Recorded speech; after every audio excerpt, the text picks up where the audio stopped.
Last week on Chef Chupino's Fatherhood Cognac Sip. It's going to bring you energy. It's always the quote, and like, oh, the good die young, or it's like.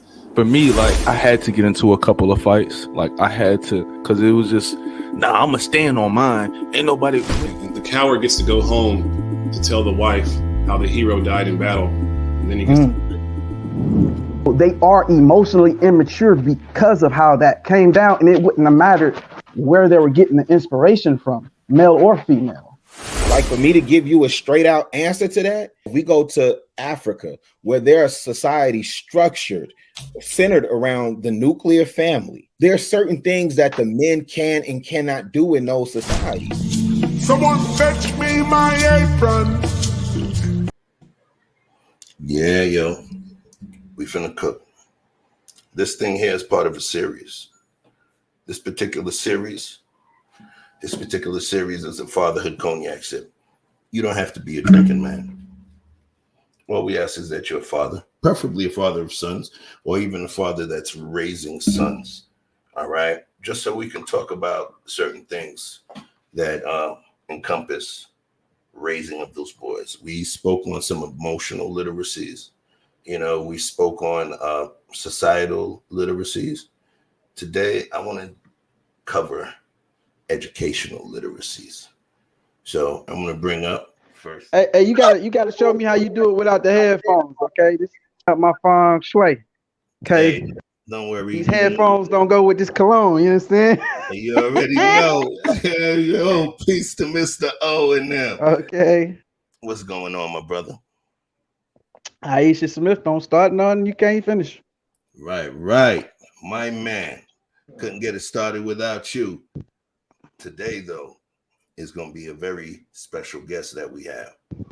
Why? Because this particular guest encompasses one of the discussions that we've been talking about. I want to bring him through. You might have seen him before. My brother, Hannibal. Big Hannibal. I apologize for being underdressed. I didn't realize until about. I knew you was going there. I didn't realize till about 10 minutes ago I was supposed to be suited and booted. Hey. Listen, don't worry. The player's always got a soldier sitting lurking somewhere there. So you the soldier. You playing the soldier today. That's all right. Sure. That's it. He just in his battle dress uniform. All right, and then watch this segue. Given the topic, you are definitely a soldier. You know. And that topic is education. But please let the folks know who you are and what you do and your chosen career and who you are to our community, please. So my name's Hannibal. I'm the lead servant of the Free Breakfast Movement, aka Free Breakfast Apparel. We celebrating our 8th year. And the whole premise of the business is, we sell apparel that reflects the positive aspects of Black culture, positive messaging, historical people and Black history, but also we use a portion of our proceeds to support community organizations and altruistic work with a focus on the organizations and work that affects and empowers Black people. I am a parent and a son of a single parent, a dad, a good dad, a very good dad. I'm also I've worked in education for the last 5 years directly, and I've worked in education indirectly through my service to the community, my leadership of community organizations, my participation is in mentorship groups, and above all, I want to make it clear that my focus is service. That's why I don't call myself the CEO or the president of Free Breakfast. When I'm talking to people, most of the time I call myself the lead servant. And there's a difference between presiding over something and serving something. And in my heart, I look at my work as service. And I also believe that the root of our liberation, our complete liberation, is in service to others to our community. That's why I'm on this panel right now. Hey, I just wanted to shout you out. I'm glad you addressed it because I heard you when you said it, and I thought it was heavy that you would refer to yourself as a lead servant. There's a lot of things you could have referred to yourself as, but that's powerful. And I appreciate you, Chef, for creating this space. I'm happy. I just pray that my intention is that somebody learns something that they can apply in their life, in their real world, toward their betterment and the betterment of whoever that is within their sphere of influence. Well, I definitely appreciate you, and I'm not gonna lie, bro. You know, I reached out to you because at the end of the day, I wanted you here. You represent a teacher, and there's a big discussion in terms of teaching, and it was something that we broached last week, you know, and having you here, I felt it was important to have you here, and I appreciate you coming through. So I want to kind of throw something out there. If your most favorite and impactful teacher was a woman, please put 1 in the chat. If it was a man, please put 2 in the chat. You know what's interesting, Chef? I put a 2, but only because I was counting my dad and Malcolm X. I like that. You chose your sensei. Okay. I can see. As far as formal instruction in the classroom setting, I barely had any male teachers, and none of them. I don't remember anything noteworthy about any of them. Why do you think that is? You know, why do you think that there is that difference within the specific teaching dynamic or how we perceive it? Why do you think that is? Well, statistically, the fact is there are way more female teachers, period. And as far as K through 12 education is concerned. Right. Men are better represented in college settings, of course, but everybody don't go to college. Everybody, for the most part, goes to K through 12. So statistically, you're going to have way more female teachers than you have male teachers, and that's part of the problem. So I will push back and say, okay, you say that's part of the problem. Is it really a problem? Oh yeah. So let's speak to that for the folks because you're a pro at this. This is literally how you feed your children, right? In part. Yes, right? Because definitely teachers are not. You guys don't get what you deserve. So you tell me about that pushback. Like, why? Are you asking me why I think it's a problem that there's more females teachers than male teachers? Yes. Well, I didn't say I disagree with you or what have you. I'm just wanting to kind of clarify a little bit. Okay, so here's the thing. You know, our kids have roughly 16 waking hours in the day. They spend half of them, aside from summer, in school, right?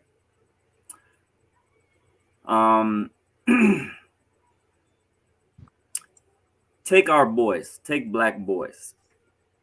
Okay. A black boy goes to a school and spends half his waking hours with a white woman teacher presiding over his life. And I say presiding purposefully because not every teacher cares as much about every student as they should. Teachers bring in their biases. Teachers bring in their life experience. And one of the most common issues that our boys face in these classes with these white lady teachers is statistically, again, a black boy is more likely to end up suspended, expelled, or in detention or some kind of punitive dynamic when dealing with a white lady teacher who may not understand the socioeconomic things that a black boy is bringing into the classroom. Okay. And those punitive measures, they have a catastrophic effect on that boy's education. Okay. And like with a teacher who is feeling unsafe or feeling aggressed, and gets the school resource officer involved real quick, when it's like, he's not a threat to you. This boy is not a threat to you. This boy is just energetic. And now you got the cop that works in the school in the class. When I wouldn't have called the school resource officer, I'd have been like, let's have a word outside, so I can get to the bottom of why you may be acting out. Okay, let me so represent the underrepresented for a moment, right? That's funny calling white people underrepresented, right? But just within the construct of here, right? So me being the white lady teacher, well, first of all, how am I supposed to understand all of this stuff going on in the inner city of New York when I live in Long Island, and your own folks don't want to teach in your own community? They want to go elsewhere. So how am I supposed to understand those idiosyncrasies or those nuances that you may have because you come from that sort of environment? I love that. I love that. And what I have said when confronted with that question is, you're not necessarily, you're not like, you don't necessarily have to. I don't need you to teach my kids. I'll teach my own damn kids. The issue is that men choosing to work in education or not choosing to is not just a function of a man's mind. It's also a function and part of social conditioning. Like, our society looks at women and says, y'all are the caregivers, y'all are the teachers, y'all are the people who work in the daycare facilities, and boys should end up as loggers and soldiers and cops and so on and so forth. We reinforce these social dynamics in a myriad of ways, including in our media, our art, the way we talk to our boys and girls, the way parents parent. I mean, there's a lot of things that lead to what careers we choose. And as it stands, a lot of Black men in particular, and men in general, just don't automatically, if you took a poll of 12th grade boys, right, across the country, what career do you want to go into? I promise you wouldn't hear a lot of boys say teacher. You would hear a lot more women say teacher, though. If I ever pursue a graduate degree, it'll be in education, and my goal will be to create organizations that recruit and place and work to retain Black men in education.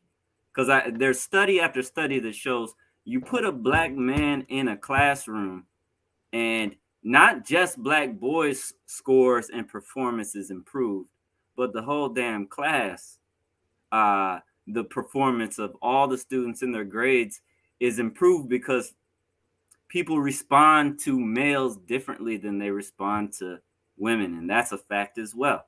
That's why wait till your dad gets home is a very effective behavioral management tool. I'm going to have to co-sign what he's saying, because if I just kind of summarize over my school career from K through 12, the most effective teachers, though I liked a lot of my female teachers who were sweet to me, who were kind to me, who gave me passes and breaks when I was acting up, or allowed me to sleep in class and whatever.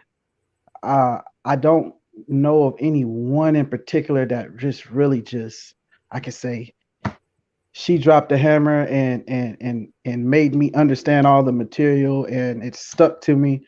But I do have male teachers that fit that description. And one of the teachers, these are white men that were in my life, but they were men nonetheless, and their approach was different. And one in particular that stood out. He would always challenge me. I was good at plagiarizing, and I would summarize and I would rewrite. One day he pulled me to the side and he said, "Hey, listen to me." He said, "You wrote this?" I said, "Yeah." He said, "You sure?" And I again confirmed. He said, he called me by my government name. He called us all by our last name. He put a Mr. and Mrs. in front of it. You was going to address him with respect, and he was always going to address you with respect. You're going to follow every single one of the school guidelines, even if you didn't follow it outside of his class. In his class, that was it. He had structure, but everybody was engaged. Nobody fell asleep in his class. And one of the things he taught me, he started off by telling me, never bullshit a bull.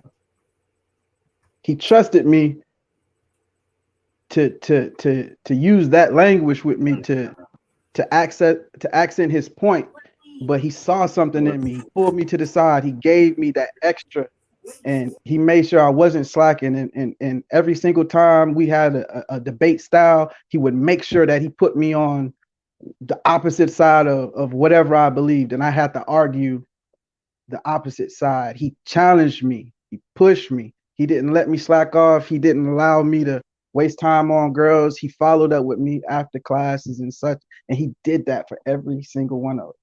And to this day, that was my 9th grade world geography teacher. But I remember almost every word he said verbatim. It stuck. It hung.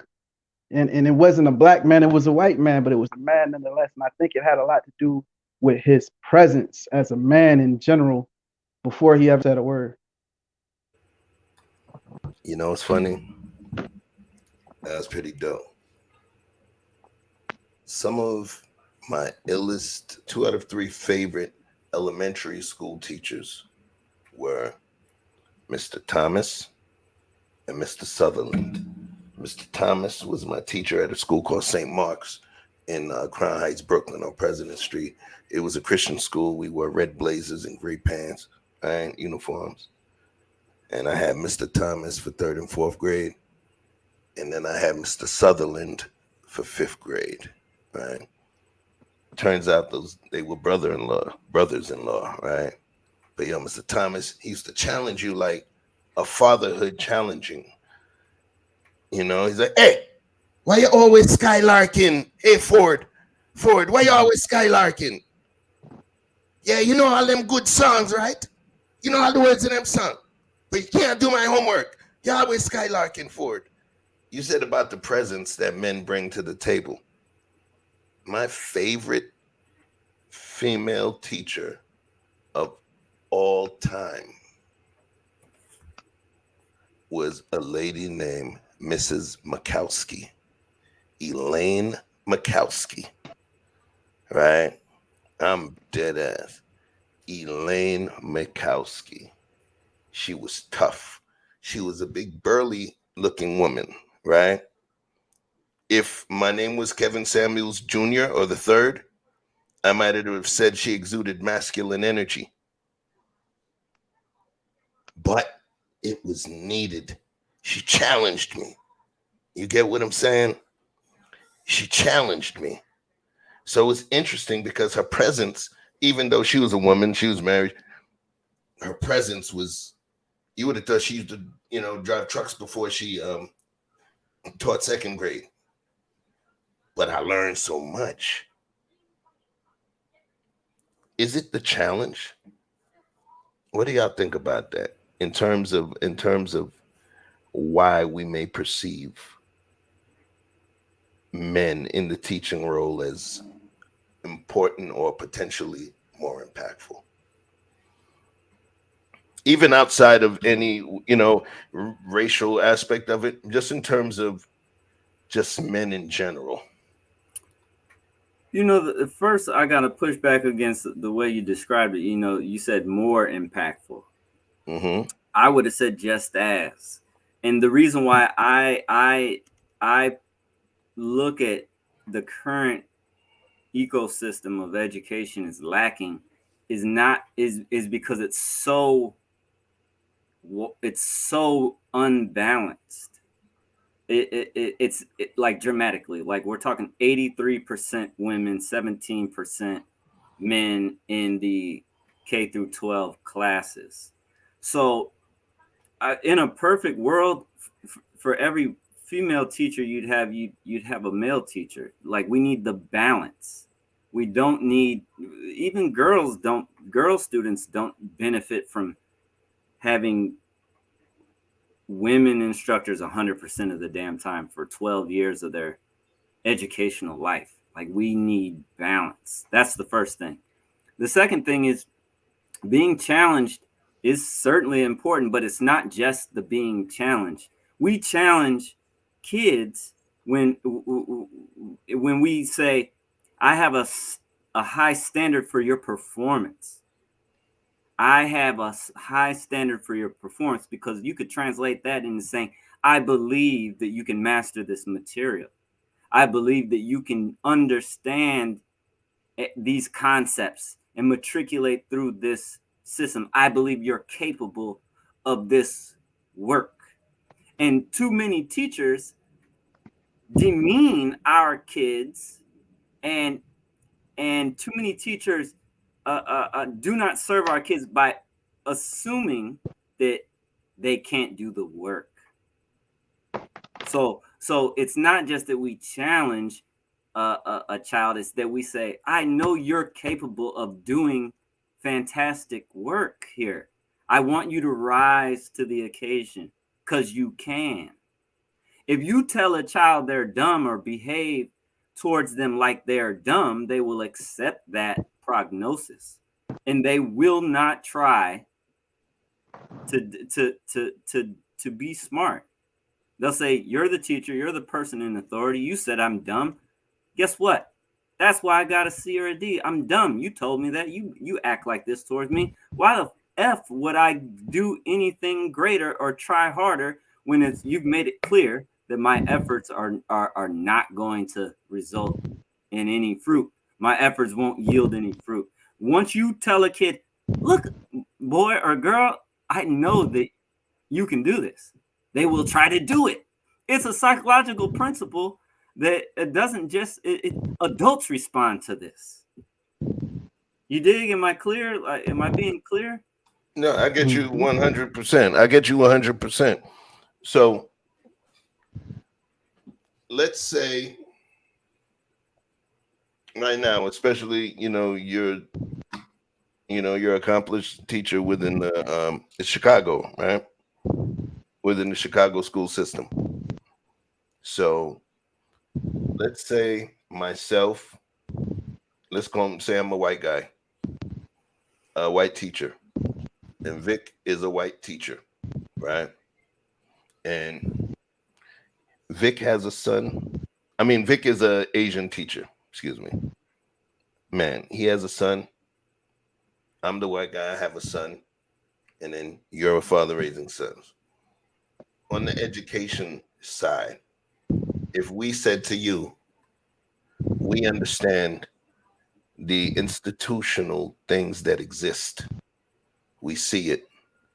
We know Black lives do matter. We see everything that may pop up, we may not agree with, but we do believe that we see that there's systemic to take place. Now remember, we're talking education. How do we educate our boys to be good counterparts in the world with your boys in the future? What do you think we might need to show them to be more balanced, to be able to live more fruitfully? Because, hey, let's say Hannibal, your parents screwed up. Chef, parents screwed up. White chef, right? Asian Vic, parents screwed up, where we exist within the world where certain things still exist. So now all three of us agree on those things. What would be a proposed piece of curriculum that you feel that I should give to my white son as an education to move him forward to be a better counterpart in this world with your Black son? That's deep.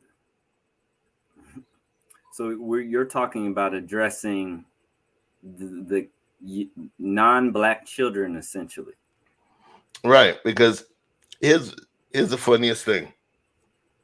There was a whole conversation about the direction I wanted to take this whole thing to, you know, and I did not want it to be just the blackest fear, to this, that. I believe that if you understand my story, Victor's story, if folks understand your story, this is more mainstream than people believe.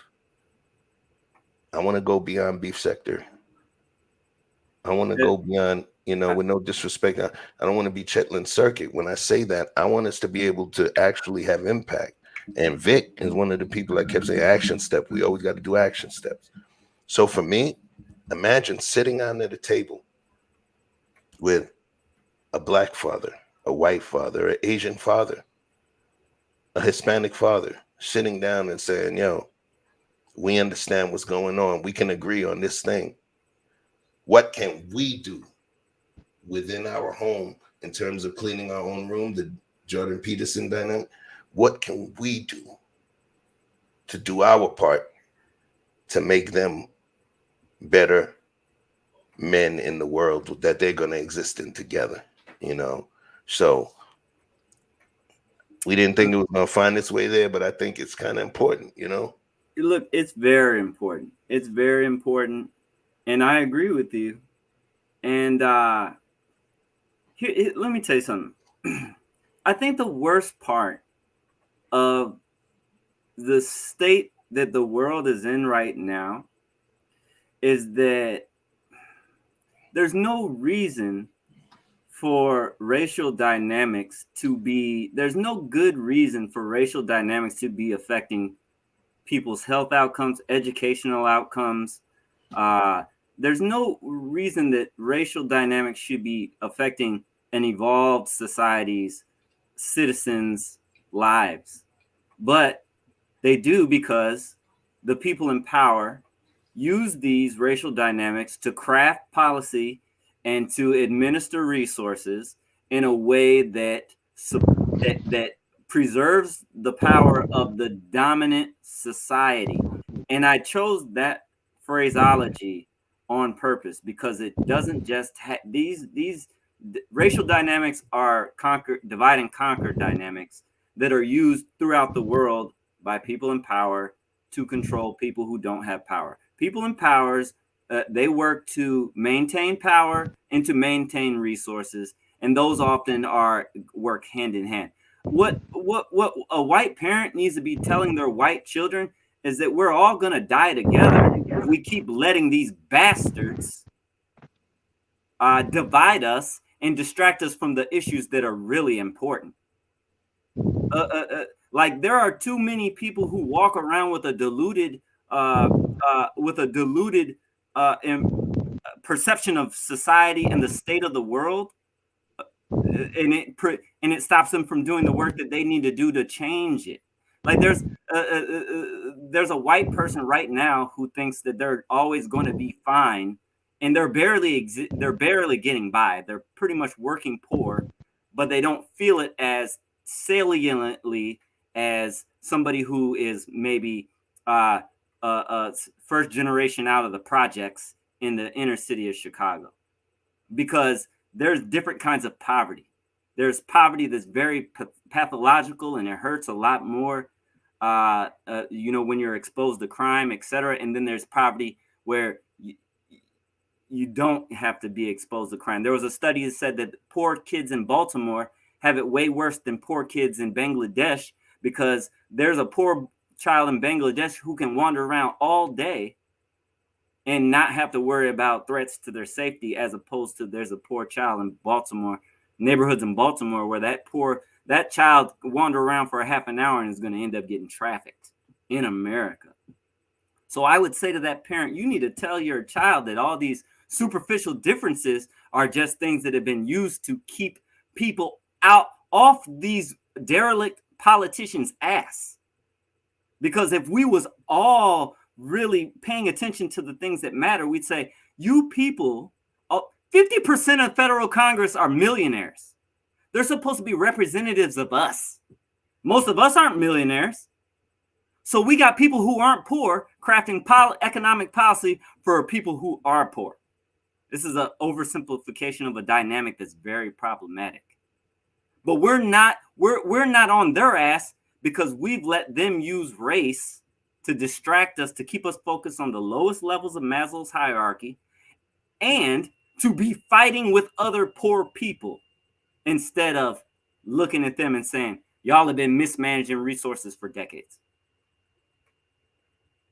and stopping us from realizing our potential as citizens on this earth who are all interrelated. We're all connected, right? So, there's a lot of non-Black people who think that Black suffering doesn't affect them. And I could clearly connect those dots.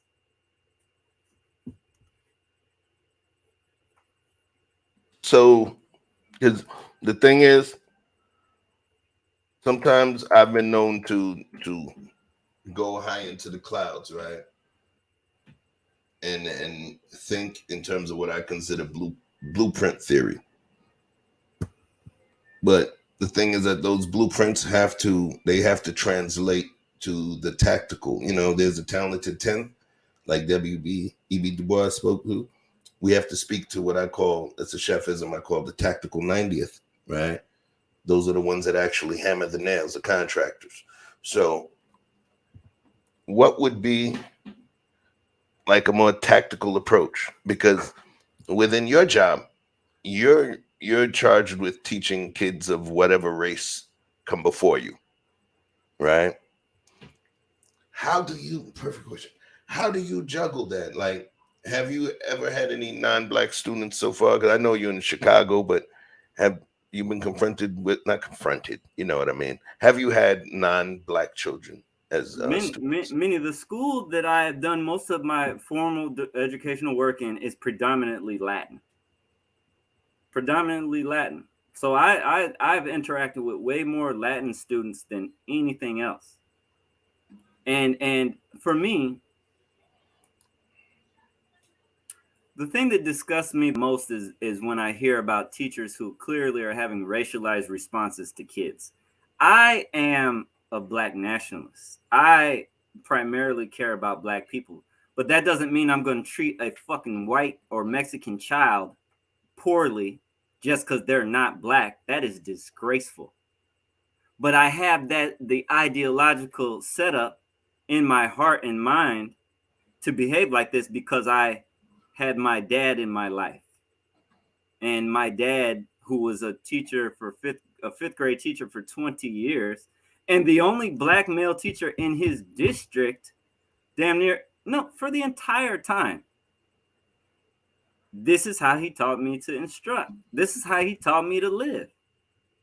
I will go outside of the school. I'm going to treat every child that comes in front of me with fairness and dignity and love, etc. Right? Outside of the classroom, I work for the Black community. Inside the classroom, I work for the students that are in my class. The point is, you can't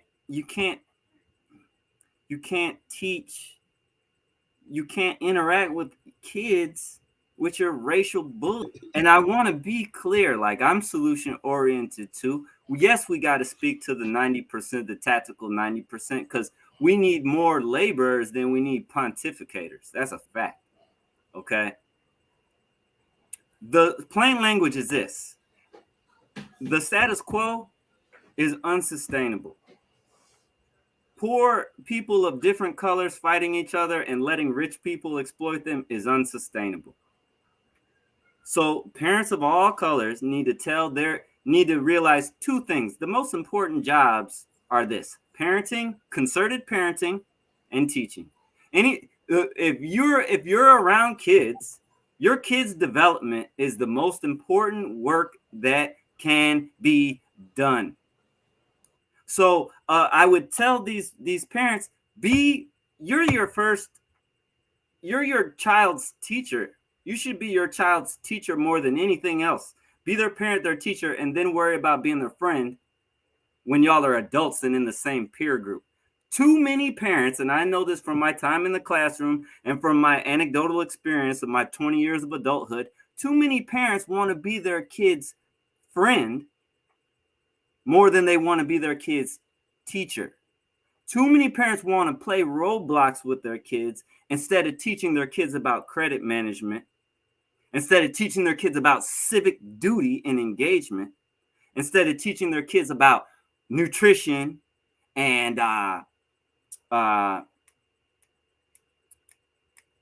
the things that matter.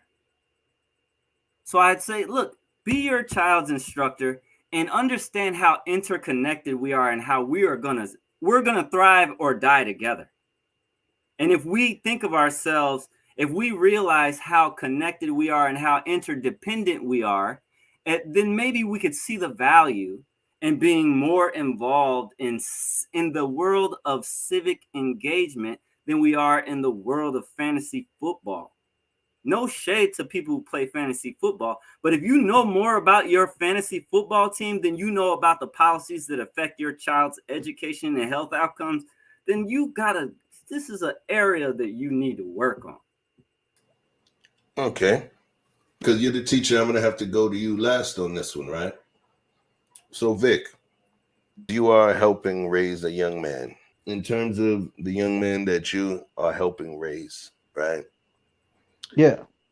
Do they have any male teachers at all? Any what? Male teachers? Male teachers. Not as of yet. So it's only women. Okay. With the exception of gym teachers.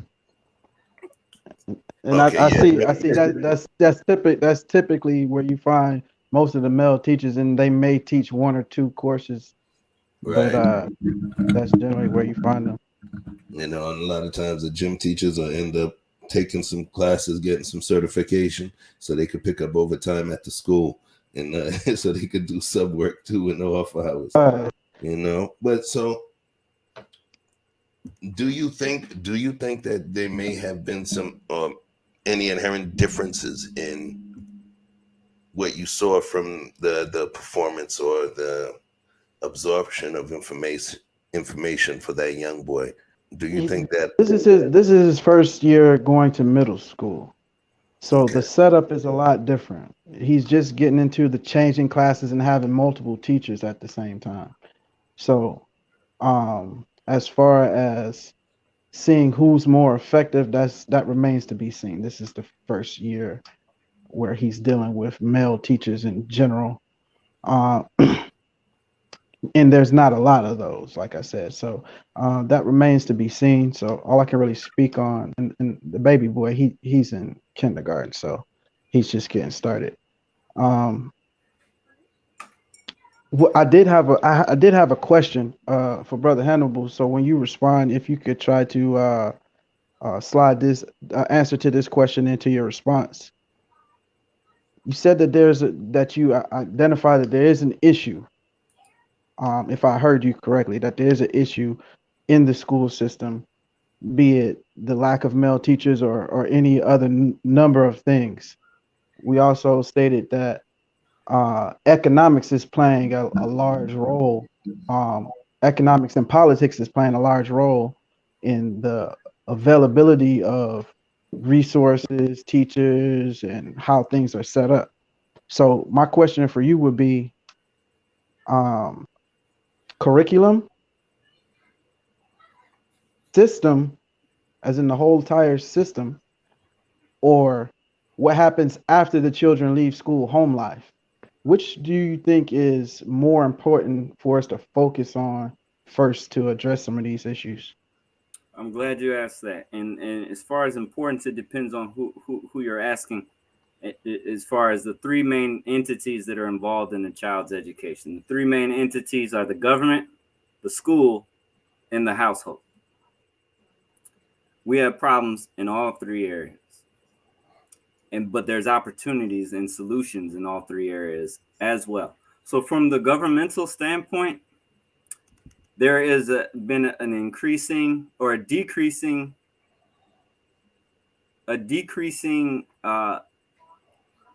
importance seen in public education.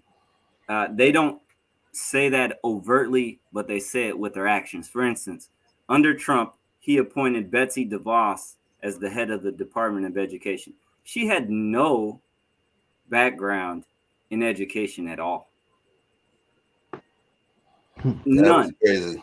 That right there, that was crazy. That was cronyism at its best. That was Yeah. cronyism at its best. She actually had no real knowledge of it. She didn't even come from education. That wasn't even. She didn't have a degree in education. Exactly. And so when just like James Baldwin, Puppetry. right, and just like James Baldwin said when he was asked if he thinks all white people are racist, he said, "I can't tell you about the minds of all white people and their attitudes about black people. I can tell you about white institutions, and white institutions demonstrate anti-blackness." Well, the institution of the American government, they clearly demonstrated that they don't care about public education in a number of ways. And one of them was by appointing Betsy DeVos. Another way is by their gradual defunding of public education. It's so funny. People, when you say defund the police, people act all ridiculous about they act like they when they hear defunding, they think abolishing or completely removing all public funds. This is how they behave when they hear defund the police. But we've been defunding public education by for years by just giving them less money and less resources and less tools for doing what they need to do. So that's the first problem. The first problem is on the government side, they need to go back to realizing that public education is a common good, and that investing in public education yields a result. It gives you a return in society. But the caveat is this government benefits from the maintenance of an underclass. This government is incentivized. This government actually requires more people with less skills and less opportunity who are going to end up in prison, who are going to end up in low wage labor, who are essentially going to end up exploited. Okay. So if the government doesn't have an incentive to get involved in the betterment of our educational outcomes, so now we got to talk to the schools, and we also got to talk to the parents. Now, I personally believe that the biggest opportunity in education is in the development of mentorship programs. Mentorship represents the gap between what the parents can do and what the schools can do. Because a lot of parents don't have what they, for a myriad of reasons, they don't have what it takes to give the child the extracurricular education that they deserve and need. Regardless of if we're talking about academic work or socialization, okay? That's where mentorship programs are invaluable. And it should be a slam dunk, because everywhere that there's a robust mentorship program, when you've implemented it, the studies show educational outcomes improve for the students involved. Big shout out to Vondale Singleton and Gary Comer College Prep on the south side of Chicago. He has done such phenomenal work developing a mentorship program for males called Champs. Okay, and they also have a female program for young ladies. Okay, they're crushing it. We need these things, because I can't just say, parents, y'all need to be involved in your kids' instruction. There's plenty of women. Let me tell you about this woman who we talked about I was in a meeting of teachers, and a woman, they were talking about this boy who goes to school 1 out of every 11 days. 10 days he stays home and plays video games, and on the 11th day he comes to school, and he only comes on the 11th day because if he doesn't, he'll be expelled. Now, this woman she's out of her league. There's no man in the house. The boy is a big old boy. He does what he wants, and I'm pretty sure this woman feels like there's nothing she can do. She probably feels like she's doing her best. And maybe she is. That's where a mentorship program would have the biggest impact. Okay, you don't have no men to put some discipline and to teach this boy the merits of disciplined approach to his education. Well, make it obligatory that he participate in this mentorship program and incentivize him to engage with it. So let me interrupt you here. You inspired your own interruption. So I'm going to mute this thing, and we're going to flesh out over the next few minutes what he's talking about a brother named Vondell Singleton. Founder and CEO of Champs Male Mentoring Program based in Chicago.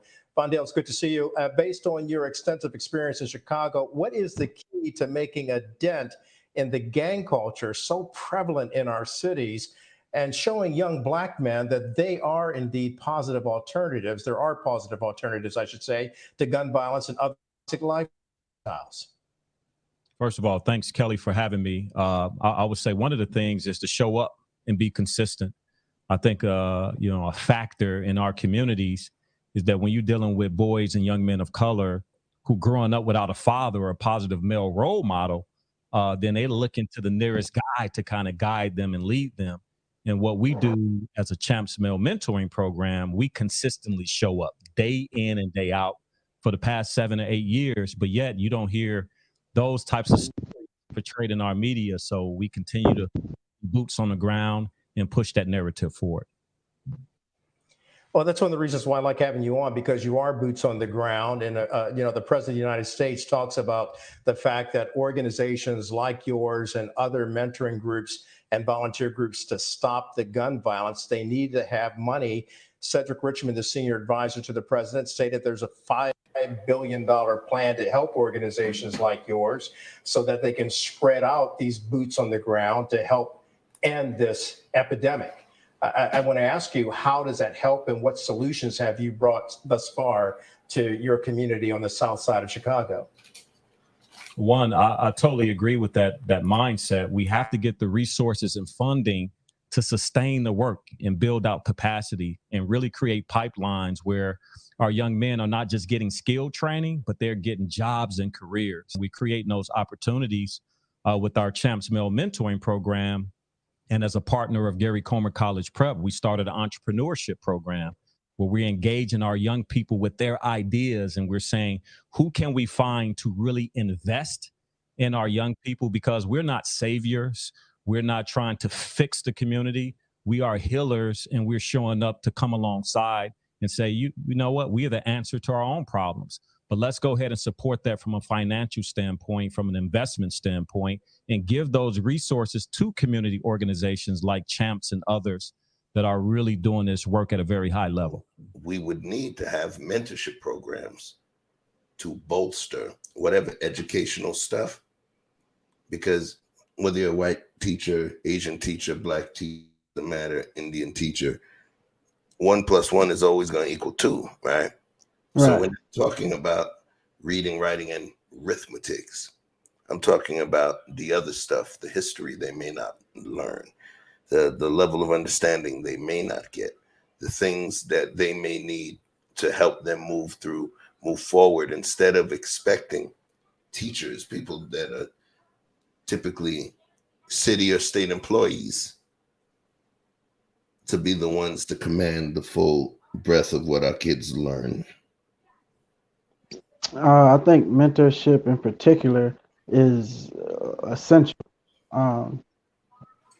Before I graduated high school, one of the prerequisites for the college prep was you had to do certain things, and one of them was to join, certain clubs and interactive clubs and whatever.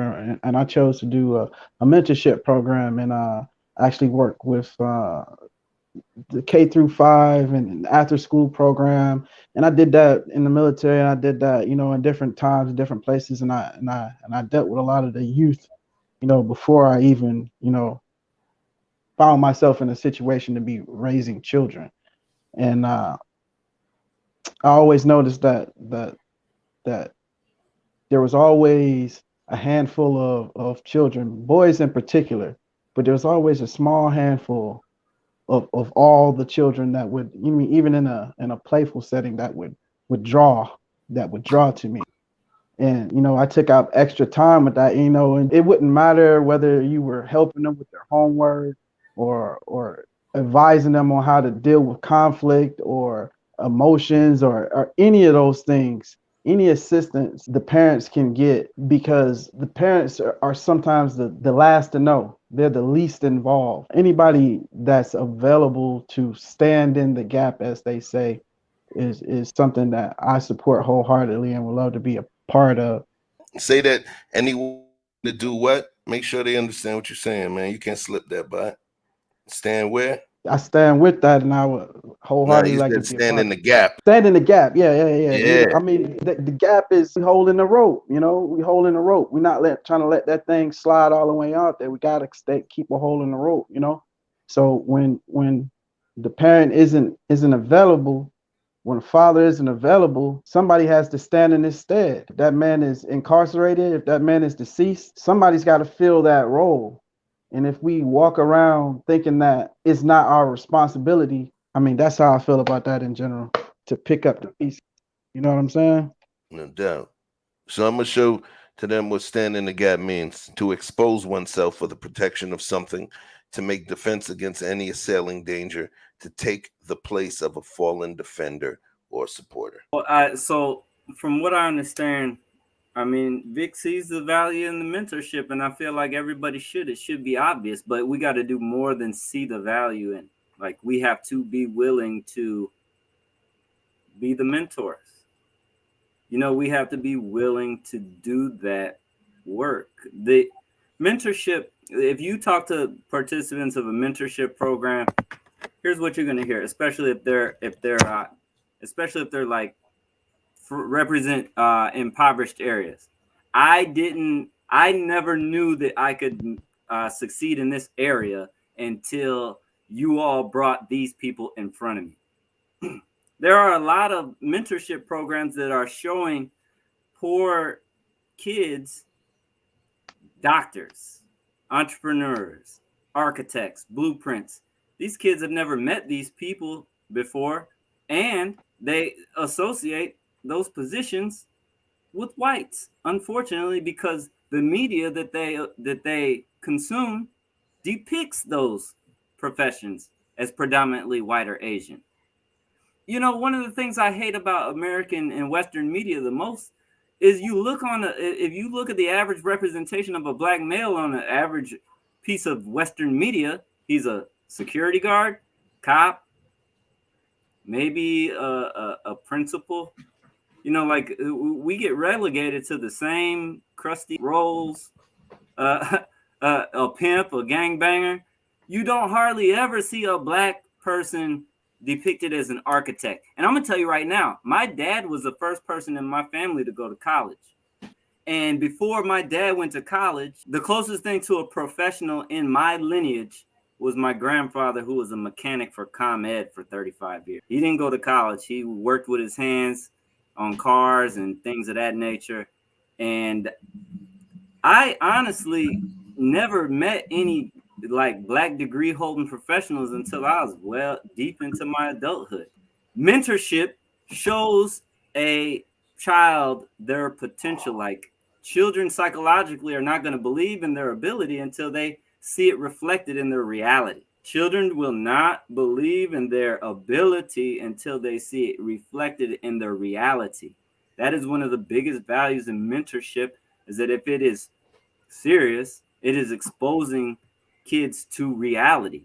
Like, you ask a 10-year-old boy from the greater Grand Crossing neighborhood in the south side of Chicago to list 3 professions by which they can make millions of dollars, and I'm gonna tell you, you're not gonna hear anything that's boring. Most of the big money can be made in boring ways. Like, the person who sells the most paper clips right now is making millions of dollars, and a 10-year-old from Southside Shy does not believe that you can make millions of dollars selling paper clips until you put the paperclip God in front of them and say, surprise, this brother is making millions selling paper clips. Did you know that's possible?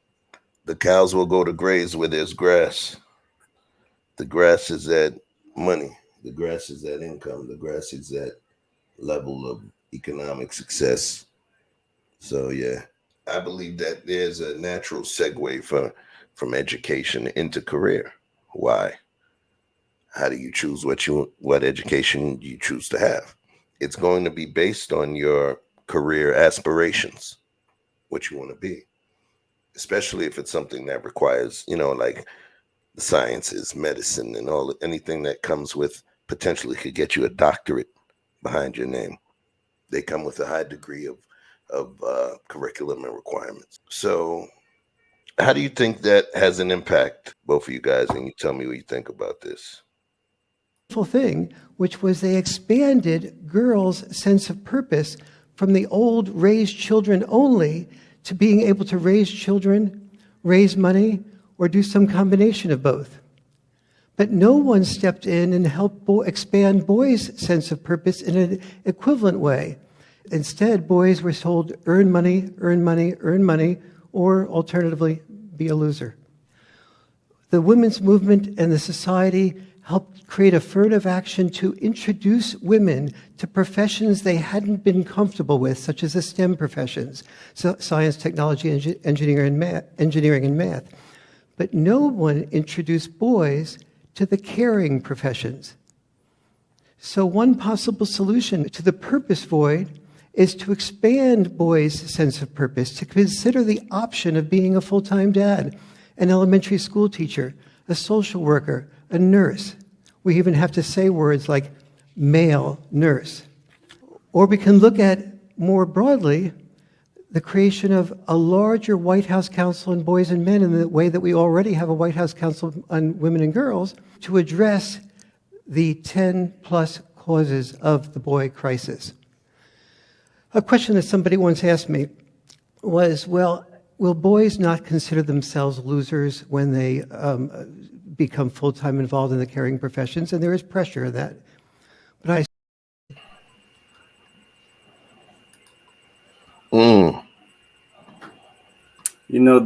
that guy, like I said in this private chat of ours, Chef, I watched the entire thing. That guy knows what he's talking about, clearly. And he's speaking to probably one of the least understood aspects of this puzzle.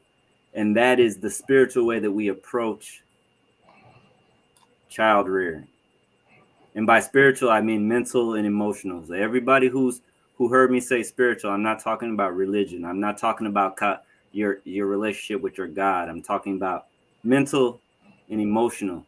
The mental and the emotional space is the most important space that we operate in. Everything that we see in the physical world is merely a manifestation of what we've thought and what is important to us. And unfortunately, Western society, for the most part, men, our value ends at our ability to put food on the table a lot of the time. This is the messaging that we have been fed all our lives. They say your mama is your nurturer. Your dad, it's like Chris Rock said on one of his specials. He said, if the lights ain't on in the house, right? If your kid can't read, it's mama's fault. But if your kid can't read because there's no lights on in the house, that's daddy's fault. When the truth is, that's an oversimplification that represents part of the problem. A dad gotta have value. A fatherless. There's all kinds of statistics that show you what happens when there's no fathers in the house. Fatherlessness is an issue, right? But we act like a father's value ends at his ability to pay the light bill or his child support, or both. Oh, and the biggest problem is how do we turn that around? Because reversing people's attitudes and mind frames is some of the hardest work to do. And that's why so much money is spent on advertising. All that is people, that's a outside entity, a private entity's endeavor to change your mind. But when it comes to the important things, it's easy to focus attention and resources on changing people's consumption patterns. It's more difficult to affect people's attitudes towards abstract notions like parenting, and ideological development.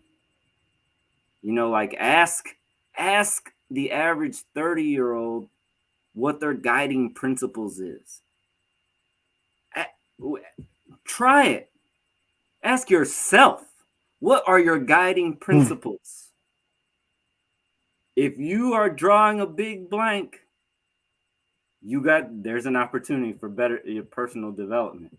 If you don't know what principles and ideologies are guiding your day-to-day movements throughout this world, then you're a rudderless ship. I like how you phrased that, because you could have said a lot of things, but you said if you don't have any guiding principles that come to mind, then there's an opportunity there. And I think the younger the person, the child is, the more opportunities there.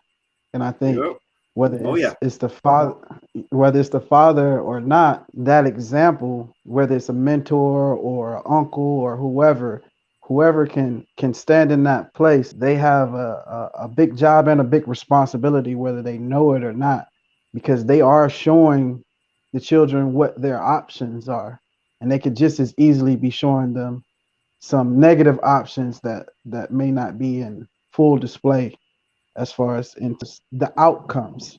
And I think when we start having that quote unquote high value man conversation, I think we've identified the fact that there are a small portion of these men that are successful to the extent and are in these fields, particularly in the Black community where there is a shortage of fathers available. And if we're talking about these men who are supposed to be or could be good examples and role models and show other opportunities of high paying STEM field type of positions and jobs, we have to understand that those men work a lot of hours and they have families of their own and children of their own. So to ask those men after working 60 or plus hours a week to then run a youth basketball camp or perform some other duty for mentorship is a tall order to ask people who may not have a vested interest on anyone outside of their children. Easiest ask is to affect the people that your children come into contact with, your children's friends. Speak to that. I want you to clarify that. Show us an action step in terms of the children's friends. You the Black guy, Hannibal's the white guy, I'm the Asian guy, right? Boom. Okay. We the closest homies. We the clique. We the wolf pack. The Black guy, the Asian kid, the Black kid, Asian kid, and the white kid. We the best of friends. We love each other. Right? Yeah. And your pops, cool ass pops. And you get an opportunity to chill while we doing our thing in the garage or in the back or whatever. And you get an opportunity to come through and kick it with the little fellas. Right. Show me what it looks like.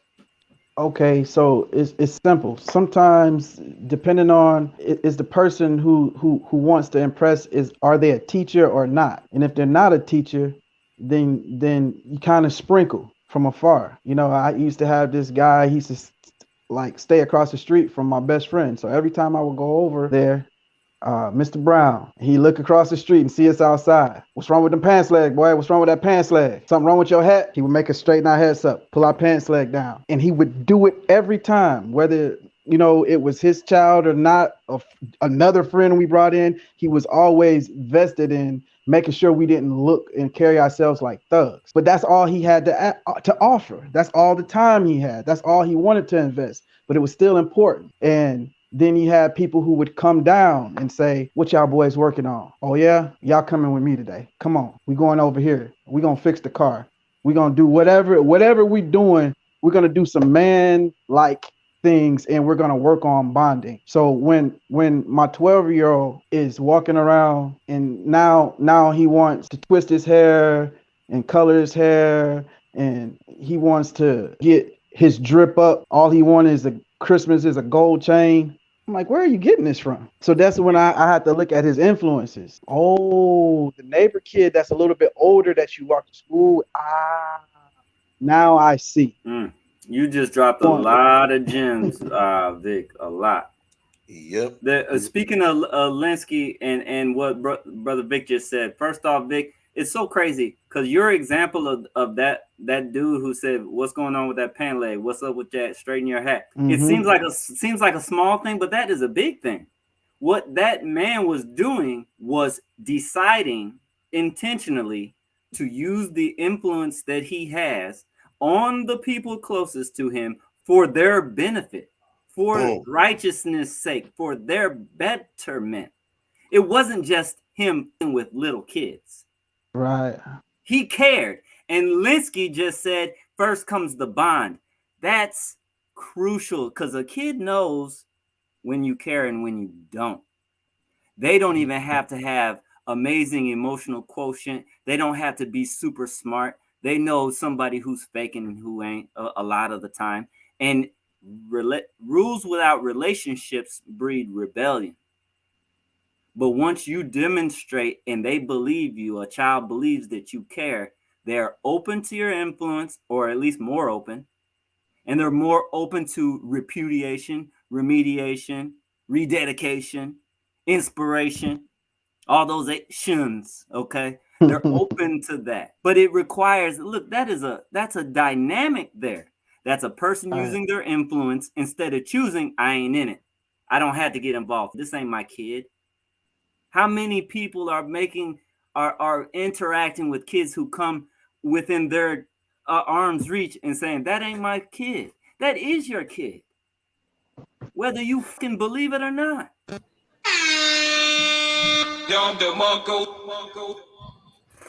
That is it. You heard that. Oh man, I'm gonna clip that so nice. I'm feeling that. Listen, folks, this is very important. Both of them actually broached a topic that I thought was going to be able to come through later in the mix, but they got to it. That means those are both wise men you guys are looking at. So right now, you guys are learning from some wise men. These dudes are talking. It's some real information that they're dropping. And what's funny is there was going to be, I didn't set them up in terms of what was going to be the next step in the convo. But the fact that they are community men, it showed how they were able to divert directly to the point of community involvement. Let me drop something from the doc real quick. Boys. So if dad deprived boy is the number one cause of the boy crisis, the number two cause is very much related.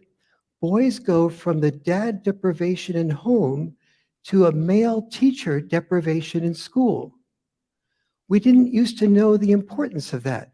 We now know that boys do better with male teachers on average. But we also have discovered this year, as a result of the UN doing a study worldwide, that the feminization of education is a contributing factor to boys' problems. When the United Nations did a study worldwide, they found that boys all over the world are 1/3 more likely to be graded higher on a reading test when the teacher does not know that the person who took the test is a boy. This leads to cause 3, lack of purpose. When I was a boy, we basically had two senses of purpose. You were either a warrior or you were a sole breadwinner. But as divorces occurred, male-female relationships got shook up, and boys and the feminist movement came in, and they did a wonderful thing, which was they expanded girls' sense of purpose from the old raise children only to being able to raise children. So that was one of the pieces that rolled up to one of the other videos. Are y'all seeing this? Like, can we speak to that? What do you think about it?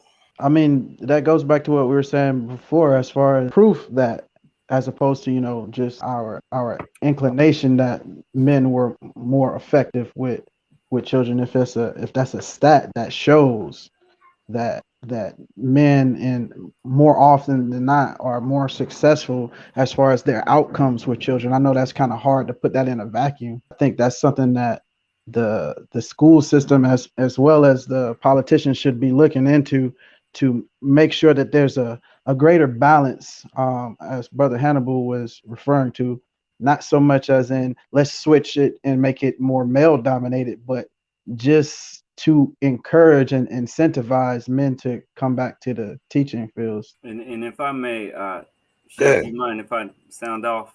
Oh, no, you were next. I was coming to you next. So the thing that popped out to me in while he was talking was the word purpose.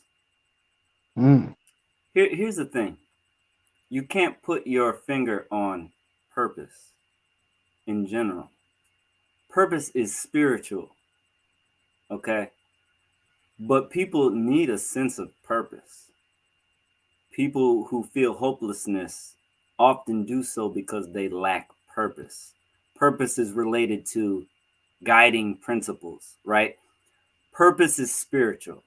As I have laid out my definition for spiritual, mental or emotional. I tell people all the time that the spiritual aspect of these things is the most important aspect. For me, I'm only talking to you all right now because to me, service is important, is one of my guiding principles. The people who I admire are servant leaders. They shaped me, they influenced me, and I have given my energy and time to serve Black people because it's important to me. This is a spiritual thing that I'm talking about right now. Okay? And so it is the spiritual aspect of this that Westerners miss most of the time. Like, people think that leveling up for 2020 means getting a promotion at the gig or driving a better car or dressing better. No, those things are fruits of a spiritual impetus. But the thing is, if you, there are spiritual things that are devoid and ignoble and toxic and unhealthy, like greed. Greed is a negative spiritual motivator, whereas the opposite of greed is selflessness and sharing.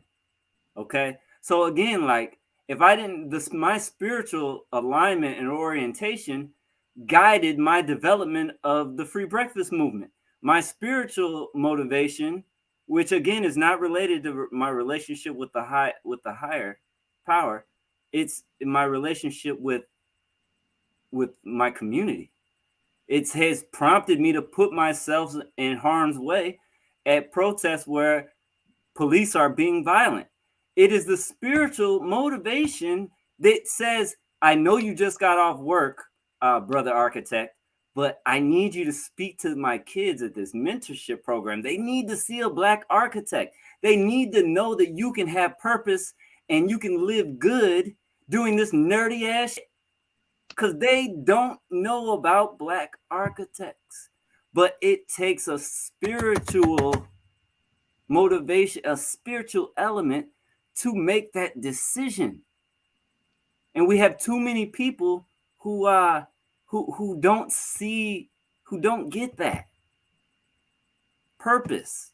The kids need purpose, and we need to give them purpose when they are in our influence. Let me ask you a quick question, Brother Hannibal, because you spoke to spiritual and you spoke to purpose. So my question to you would be,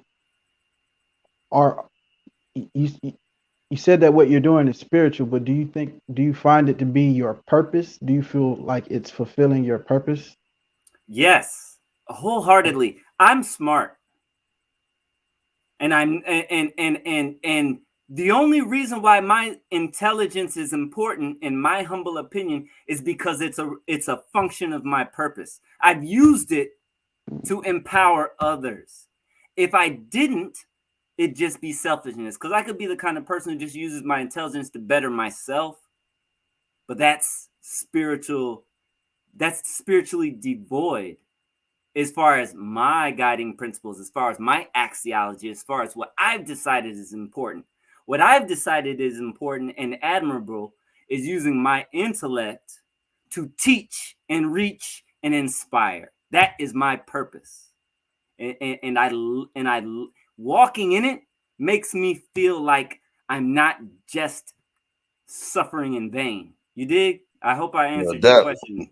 I got what you were saying. I got one more question for you though. Okay. So with that said, who was your mentor? Who was your influence? What put that energy in you to go, or have you always felt driven to do what you do? I'm glad you asked.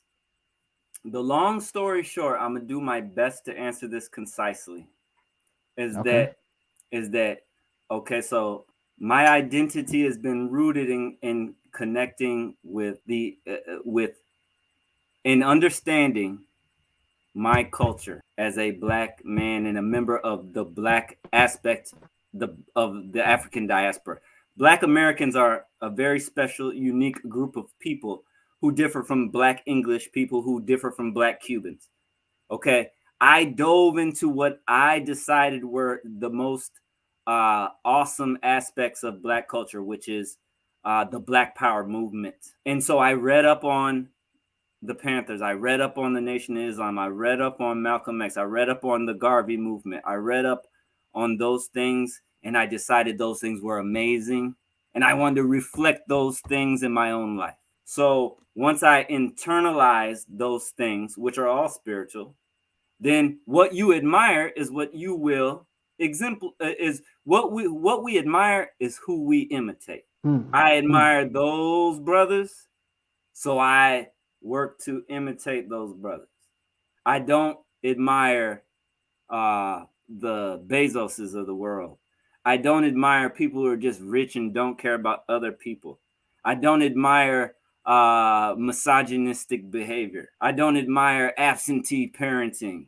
I don't admire ignorance. You see what I'm saying? I admire the learned. Malcolm X and my father made me who I am today. I admire them and I imitate them as much as possible. And if I could get closer in my imitation, I'd be even better and more effective in my work. I went back to listen to some of what y'all are talking about, so I just wanted to hop in as a fly on the wall. You feel me? Just hop in as a fly and just hop in, where I fit in at, because I'm enjoying this right now. This is amazing right here. This is amazing right here. So my question to you is this: what do you think about the aspect of male teachers and the need for them within the educational system?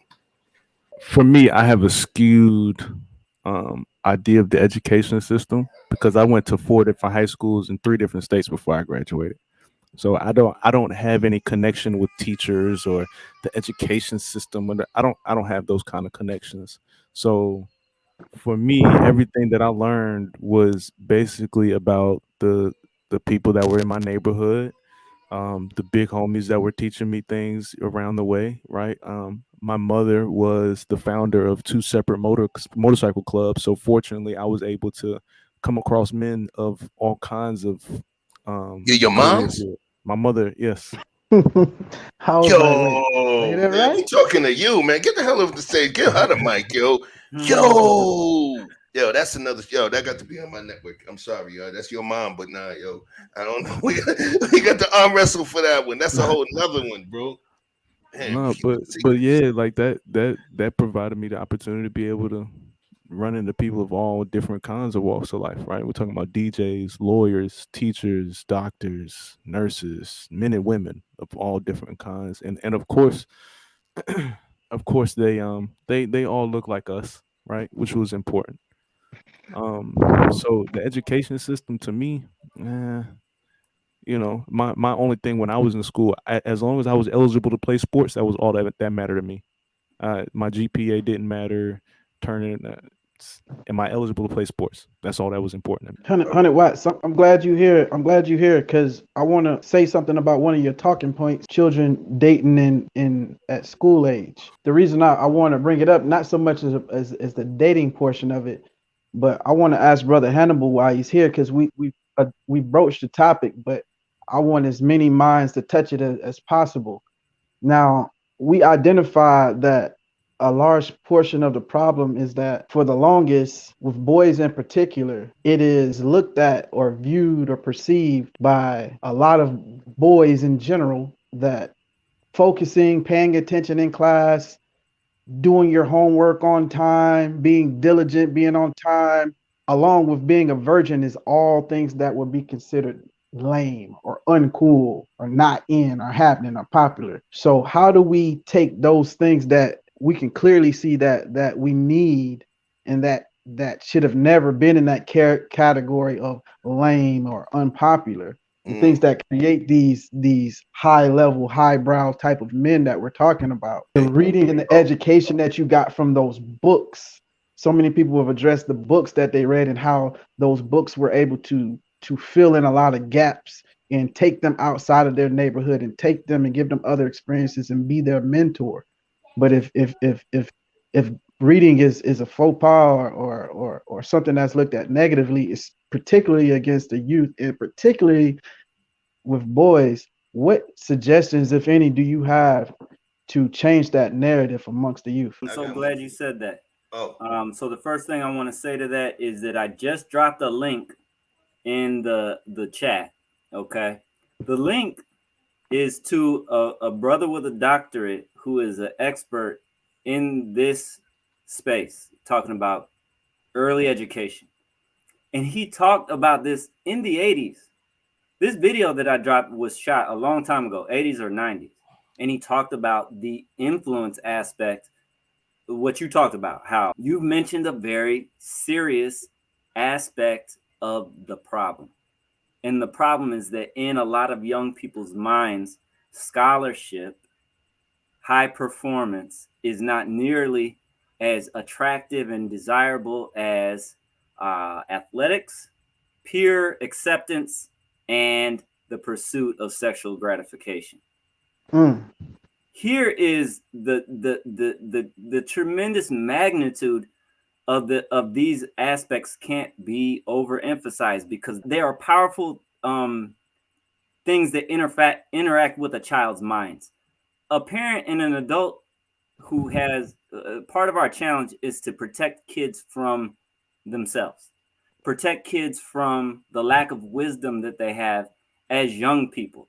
Okay. You have to whoop a very small child sometimes in order to protect them from putting themselves in harm's way. Like when I was a toddler, I had to get whoopings not to touch the hot oven.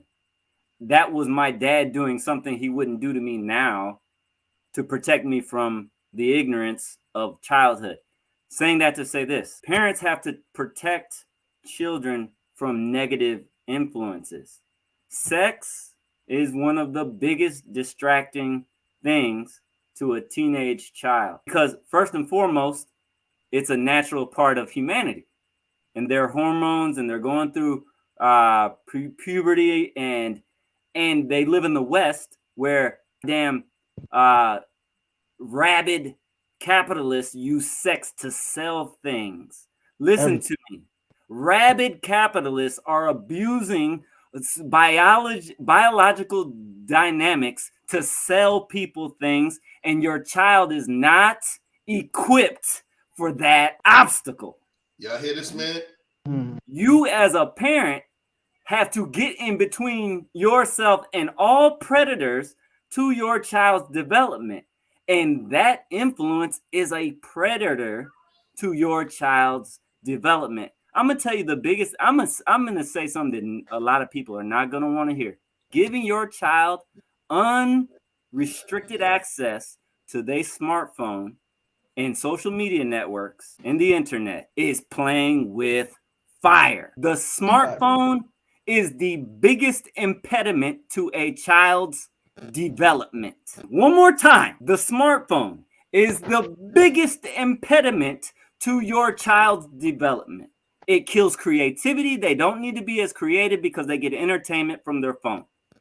It gives them access to things they shouldn't see because they have unlimited access to all that porn on there. It gives them access to people. You remember when I grew up in the 90s. I used to love summertime because I used to get access to my friends. These kids always have access to their friends. Put some elephants in the chat. Non-stop, your kids have access to their friends. and you will let them use their phone 24/7, no matter what kind of grades they're getting, no matter how they behave, and you don't even realize that taking away that phone is a behavioral management tool. It is a tool that you could use to incentivize them to perform at their best, but you won't say no to them because you want to be their best friend. Okay. Take away that phone and see what happens. Shout out to all the parents whose feelings just got hurt by what he just said. Hey. I swear to you, the only way I got a 19-year-old daughter who our relationship is estranged. And do you know what the impetus for our conflict was? Me taking her phone. Her 17-year-old self had a full-fledged rebellion over me taking her phone because she wouldn't do what I required of her as a senior in high school who was supposed to be college bound. I just can't impress upon you all enough this phone thing. At the school I teach at, they had to lock up all the bathrooms because of TikTok influenced behavior problems on a mass level. They had the bathrooms were locked for 3 months because kids were doing crazy shit they seen on TikTok, like pulling the soap dispensers off the walls and vandalizing, just doing random acts of vandalizing that people on TikTok was like, it's the vandalizing challenge. They would have never got that idea if they didn't have TikTok. And parents are co-signing. Y'all are letting kids that are 11 and 10 and 9 have social media profiles when even the social media platforms say you're supposed to be 13. When you're a parent who's allowing a child to lie about their age so they can have an Instagram profile, a Snapchat profile that's going to help them connect to predators and help them organize vandalism at the school, like, you're guilty of child abuse. Your child don't need to be on no Snapchat, 9 years old. Come on. Jesus. Come on, son. We'd like to bring to the stage Andrea Lynch. Come with it, Flower. What up? Hey, what up? What up? Who is this brother on this panel right here? I am loving him, okay? Hey, listen here. This ain't no hotel now. Oh my goodness. Okay. I like his flavor. I like his style. I feel him. I understand where him coming from. Okay. Because when my son got an F, okay, and his subject, he was like a freshman in high school. And he lived with his dad, but the school that he go to is mostly all white. So the kid's gonna say, Miss Lynch, how come he can't play football? I said, because a dummy can't read a contract. Okay. But he got a better grade. He got a better grade. I said, and what is that? I said, I want an A, not a D, not a C. Okay. When he gets that grade up, he can get back on the field with you. But see, you guys got the fancy cars and all that. Me and his daddy ain't got it. We making it. But he needs to read the contract if he gonna play football. Okay. So they was like, well, do you think it's fair? I said, last time I checked, that's my son. Okay. And I know some football players who couldn't read a contract. I don't want him to be like that.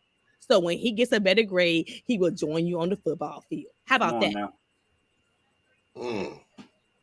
And what she's talking about is it's low-hanging fruit. It's low-hanging fruit to take away from your child when they don't perform and to give to them when they do perform. This is the basics. And what I observe as a person who has exposure to other parents, and I hear and I see their kids and I work with their kids, is kids are being rewarded for poor performance. They are not being. This woman here she clearly is a concerted parent, and there's some people who just, no matter what their child is, can have straight Fs, can barely read, and they will let their child play video games from when they get home from school to when they go to bed.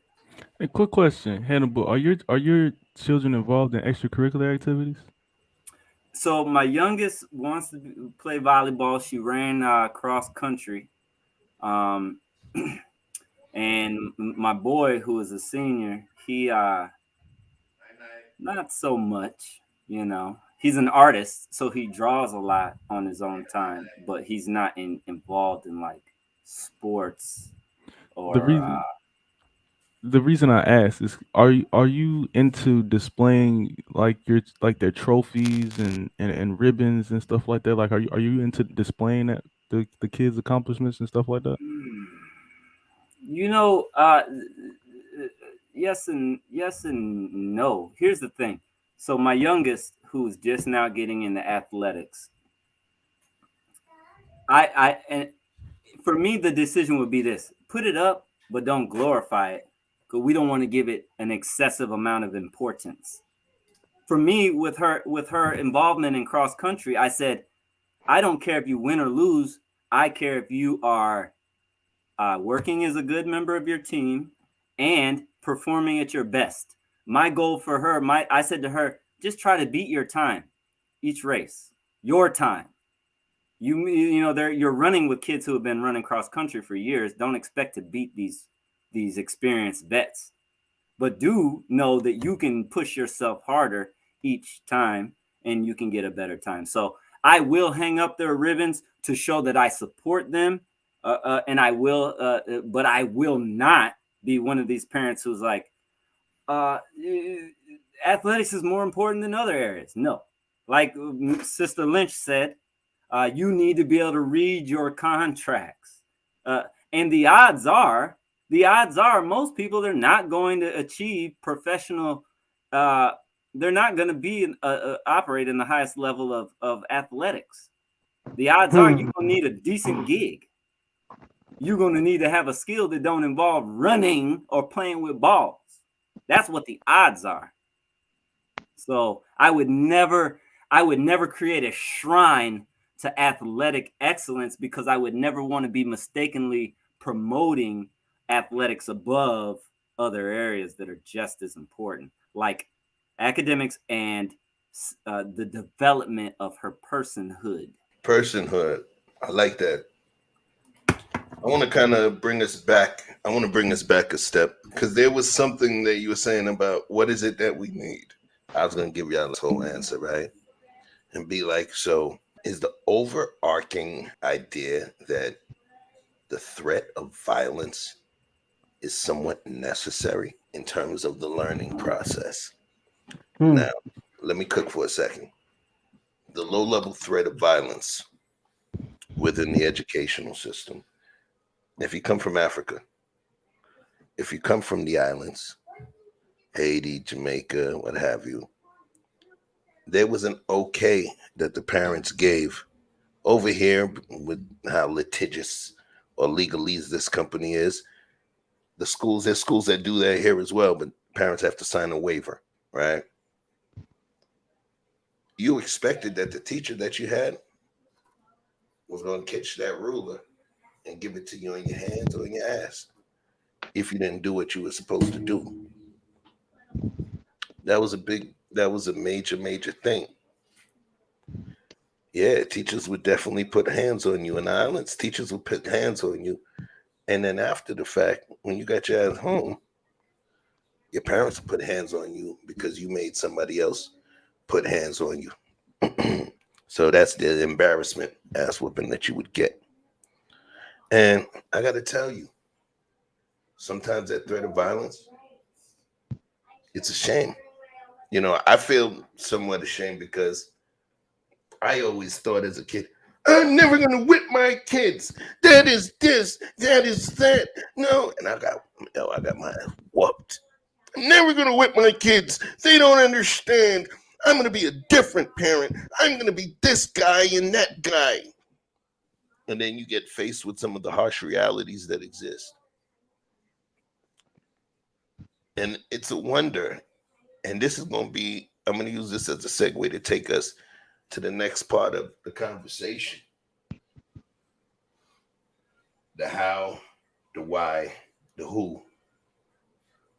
When we talk about our community, when we talk about who is in control of our community in terms of our youth, right? In terms of our youth, who is in control of our community? We talk about the streets, taking our young men, cannibalizing them, bringing them into a certain kind of code and street life, right? Who who are the teachers? Who are the teachers? Freaking men. The teachers are men. Majority of our teachers within the school systems are women right now, within academia, within, you talk about middle school, elementary, middle school, high school, it's women. And for the record, I'm not a red pillar or any pillar. I'm a true pillar. I'm just a true pillar. But listen, I'm not espousing anyone's rhetoric or anyone's ethos. I'm just thinking more resources. 2, OG has power. He has respect. He has a following. He has other people that you may consider higher than you that follow him. There's a degree of respect that he commands. And then I'm going to say again, and he looks like you. He's within your community. That proximity, that respect, that power, and in the way that he moves, knowing that he has all of that power. Then you got the low-level threat of violence, which is going to force you to shut your mouth, sit your ass down, and listen to him talk that OG stuff that he's talking to you. So now the question becomes, is it really about the streets? Is it really about the streets? Is it totally about the others? Or is it about the fact that we dropped the ball in terms of who is educating our children? Who is educating our children? And who our children would actually listen to? Because guess what? Rolling 60s, brims, all of them, 9 trades in it. They're not going to bring Mrs. Hannigan to go and show you what it is. Miss Hannigan ain't going to jump you in. So the question is it that the streets are doing it better than us? Is it that the freaking streets curriculum is more effective and impactful than the curriculum that we've been setting to raise our boys? Because they got the men, they got all of these different things. Ain't that crazy? I mean, I think the only difference between that, honestly, is the financial situation between the two, right? Because the level of violence is definitely different, right? Because you're not getting corporal punishment in school anymore. You're not receiving that in school anymore. But like you said, like the big homie, if you stand there and you being disrespectful to the OG, you will get violated on point, like on site, like no problem whatsoever. But at the same time, if you do sit down and you do listen to what OG is saying or big homie is saying, if you sit down, I could probably make $100 today. You're not gonna make $100 from doing your English homework. And that's the short-mindedness of the people that we're talking about that end up falling into that space, right? The short-mindedness of that is, look, I can make $100 sitting on the block with big homie. I'm gonna have to wait 4 years to graduate high school, then go to college, and then I could start making money, right? It's the short-mindedness and of the money, I think, is the only difference between the two, honestly. You know what's funny about what you described, Chef? The funny thing is that even within the gang world, it requires there a lot of spiritual aspects, like the spiritual aspect of submission. You have to submit to violent remediation. Okay, and you submit to being violated because your membership in the gang, you value it. It's your guiding principle. But why do you want to be in the gang? What do you get from it? Well, there's a lot of things you get. Status, a sense of self-worth. You get power over your environment, which everybody wants. Nobody wants to feel like they don't have no control over their environment. If you feel like you got some control over your environment, that's a good feeling. You get the admiration of a lot of people in your peer group, okay? But there's a big cost. So here's what I would put forth. If you take the average 13-year-old boy who aspires to be a member of a gang, right? And you say, I can give you all those things that I just listed, and you don't even need to put yourself in harm's way, you'll feel just as cool. You'll feel just as in control of your environment. You'll get support and admiration. What are they going to choose? Are they going to choose to engage in behaviors that might result in their death or being ending up with a colostomy bag? Or are they going to choose a less violent alternative? Let me tell you what I know. If we could make being a nerd fly, mothers would be nerds. See, the only drop that I want to put in, I don't even want to call it pushback, but the only drop I want to put in there is I really think that there's the one thing that we need to teach for real is the patience, right? Because everything is microwave right now. Because I agree with everything that you just said, but the problem is if you take a 13-year-old and you say I can give you all of these things next weekend or after you graduate college, they're gonna pick next weekend. I agree. 9 times out of 10. So like I think the patience, like that's another spirit. That's another spiritual thing that's so crucial, brother. Salute to you for even mentioning that. Salute to you for mentioning that, because that's where you make your bread and butter, especially with marginalized groups. You give them the right spiritual orientation by which to submit to the process. You have to give a person spiritual motivation to be patient and submit to the long game. You have to say, look, young man, I know you think you can get to this dope pusher status overnight or in a season, right? But there's a cost. There's a risk reward analysis that I can show you.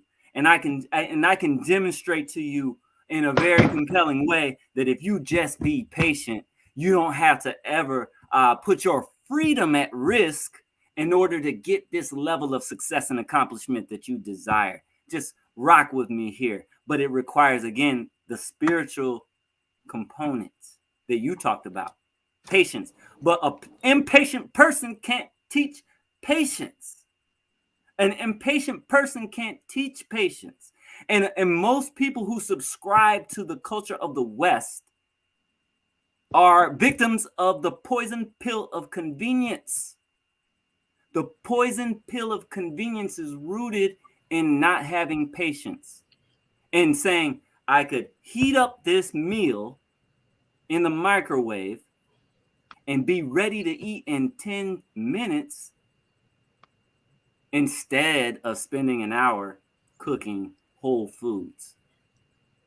There's so many areas of our lives where we have swallowed the poison pill of convenience and we're being harmed by seeking that convenience instead of spending an hour cooking in the kitchen, as a bad oversimplification of this issue.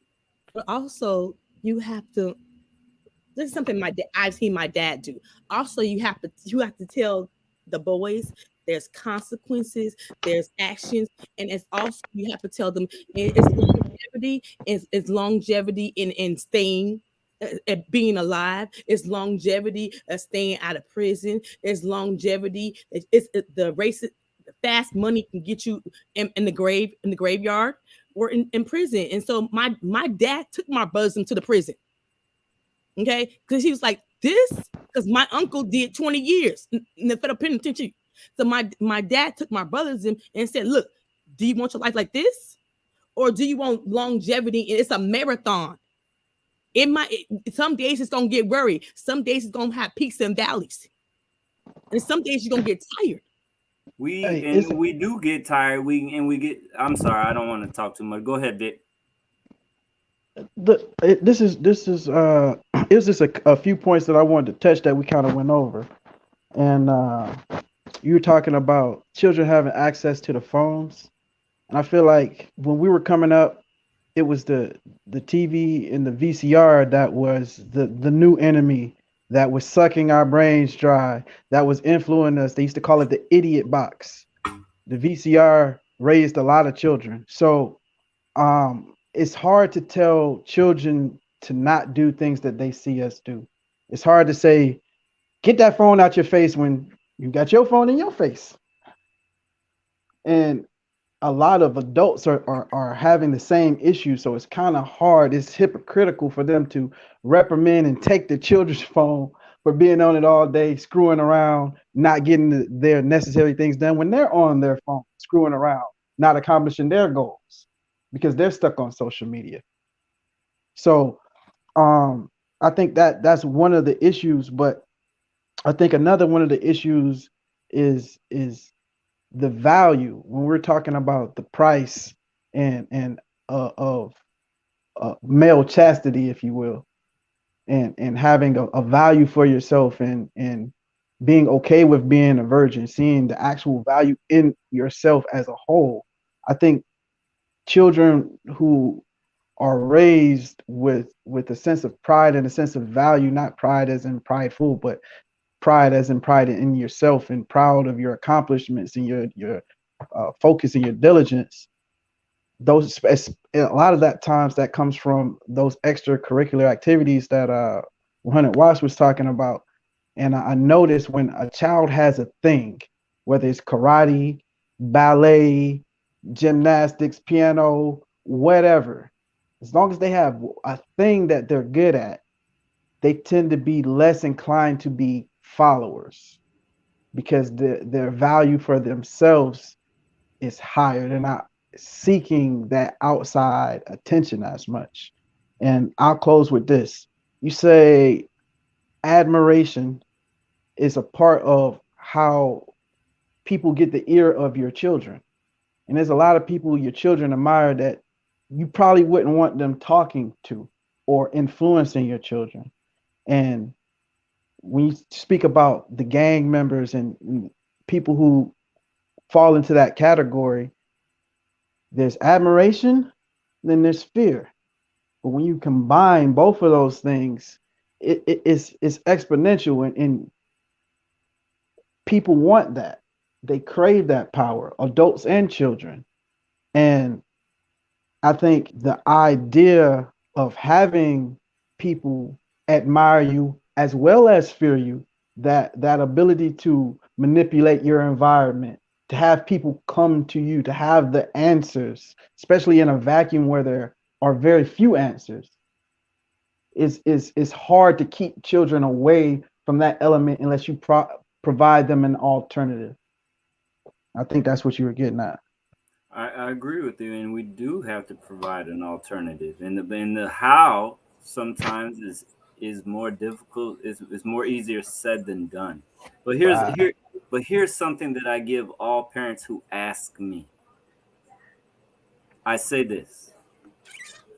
One of the biggest challenges that a parent has is trying to regain their child's attention. You had it when they was very small. You didn't keep it. If you keep it, if you grab it and keep it, and you work with them, like you said, instead of being on the phone together, we're both on our phones in front of each other on the couch. And then we say, I'm gonna go throw the meal in the microwave, and then we'll eat after the microwave does the work. Here's an opportunity to instead, why don't we learn together how to cook better? And we'll cook together in the kitchen together. And guess what you have? It's not a chore. It's an opportunity to bond and reinforce a behavior that you would like your child to repeat, which is eating well. And it's not just that. It is a reinforcement of something that will benefit their health long term. You see what I'm saying? Like, we miss out on the opportunities to bond and teach just like a meal is every bit of that. Like you can, and it's easier to tell your 9-year-old, get in the kitchen with me. You are going to help me prepare dinner. And then eventually you don't have to compel them and order them to do it. It becomes a part of our thing. And then you have a 13-year-old who knows that at least 2 or 3 times a week, we're going to spend an hour or in the kitchen together cooking a meal. Do you see what I'm saying? So I tried to in that diatribe, I agree with what you're saying, and I also provided a solution that, again, I'm not saying it'll work for everybody, but it will work for some people. So it was something that, and I appreciate that. And so I put this up. 2% of the nation's teachers, only 2% of our nation's teachers are black men, right? 2%. Only 2% are black men, right? I'm sorry, but when I said my dad was the only black male teacher in his district for 20 years, I just wasn't exaggerating. Yeah, you could see it from that stat. You could see that it's not an exaggeration. So let me take that off the screen and allow another graphic. Excuse me, it may potentially incense you, and I'm sorry for that. Oh no, I'm not. I'll be lying. I'm not sorry. That's the reason it's there. The street thugs are being better teachers than we are. You notice when I broke down a couple of things, forget the low-level threat of violence piece, but just within the whole gang life, street life allure. And when I say gang, I'm talking about gangs like pretty much street gangs, or if you're in a clique that hustles or what have you, whatever illicit activities are done within the confines of a specific group. You understand that how you learn is going to be very important because of just the whole hierarchy and structure and the respect structure. And something as simple as having men there to teach you and instruct you on code. Why do they say the kids with the highest propensity to join certain gangs are kids that are living within a single parent household structure? Why? Is their soul screaming for male instruction, male guidance, a father figure? Remember, when you have a big brother, some people don't really understand. When you have a big brother and say you don't know your dad, he provides that father figure because he is the next man in charge within that household hierarchy. So he actually works within that structure. If you go within you go to Japan, they have specific it's a specific relationship structure which is based in learning. It's based in age as well. It's called senpai kohai relationship. Senpai kohai relationship. Normally one is younger, which is the kohai, and the senpai is the older person. So the younger person, even in the way that they would defer to them, it would be totally different because of the fact that understanding that structure. If you're a boss and you have an employee that works for you, you would be the senpai, they would be the kohai. And there's a certain level of deference that's shown within that dynamic. So even with brotherhood, that is also a form of fatherhood, in spite of not having an actual father around. And I believe that is a need. Just like people say nurturing is a need, hugging, human contact, all of those things, having a fatherly figure is a need. So I believe that the gang culture, the street culture, they're actually going through the execution and the discipline enough to take our boys from us. They are actually being more disciplined than we are. They're not leaving those young soldiers to IG and TikTok. Nah, they got them in them trenches. They got them on them corners. They got them on them blocks. They got them on them roofs, checking to see if the Jakes 5-0 was on their way down the road. You know, they got one of them is rabbit who goes, grabs the heat or something pops off. They all have a hierarchy, a structure, roles, accountability, rules of engagement, all of these different things. The street. So what I say now in terms of the education of our boys, we allowing the streets to be the real teacher. They getting a PhD in these streets, and we giving them kindergarten stuff, and then a damn smartphone, and then pushing them on their way, where they actually have a set of rules, accountability, rules of engagement, and potential consequences for specific subsets of infractions. They're doing it. Why the hell are we not doing it? So you know what? We're doing it, but not as effectively. We're not doing it as effectively, but because we have a more difficult job. We're all selling something to a degree in a metaphorical way. What they're selling is a more attractive draw, and it's more affordable. Okay, they're selling all the cool aspects of life that trigger our biological impulses, that tickle our biological impulses, just the way that fats and salts and sugars stimulate our most base biological responses. Excitement, status, sex, they have the same effect on our psyche. So they have a product that sells itself essentially, right? And they have a targeted demographic that don't have the defenses to deal and don't have the sophisticated worldview to realize that the cost is not worth the risk. Okay, so what we have to do as strategic people who devise strategies and the tactics that are going to be used to execute the strategy is we have to analyze and identify what's working for them, and then find a way to apply it for this product that's less sexy and harder to sell, which is hard work, and what you call deferred gratification. These are products that are hard to sell. But look, let me tell you something. If a major marketing campaign can get people to drink milk, then a major marketing campaign can be devised and deployed, especially by the gifted members of our Black community. We can find a way to make positivity sexy, and we can sell positivity.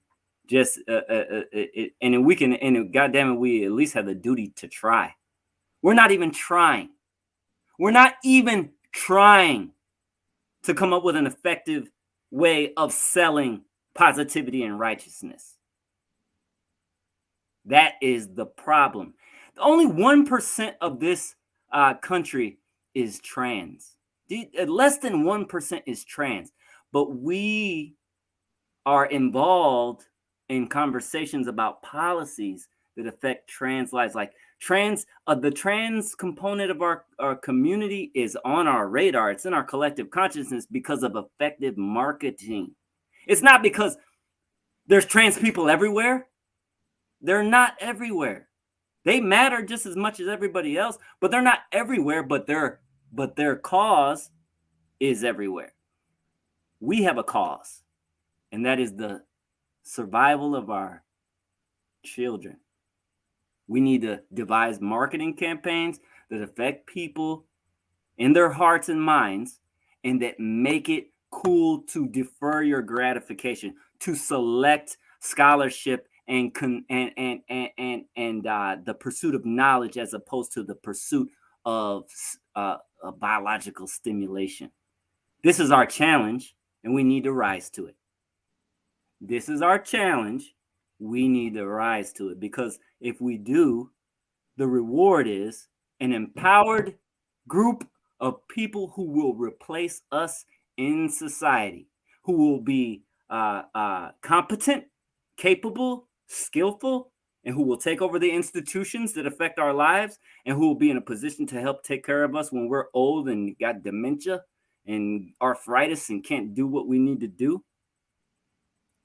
Like the investing in kids has far-reaching ramifications for society and the individual. We gotta make it sexy.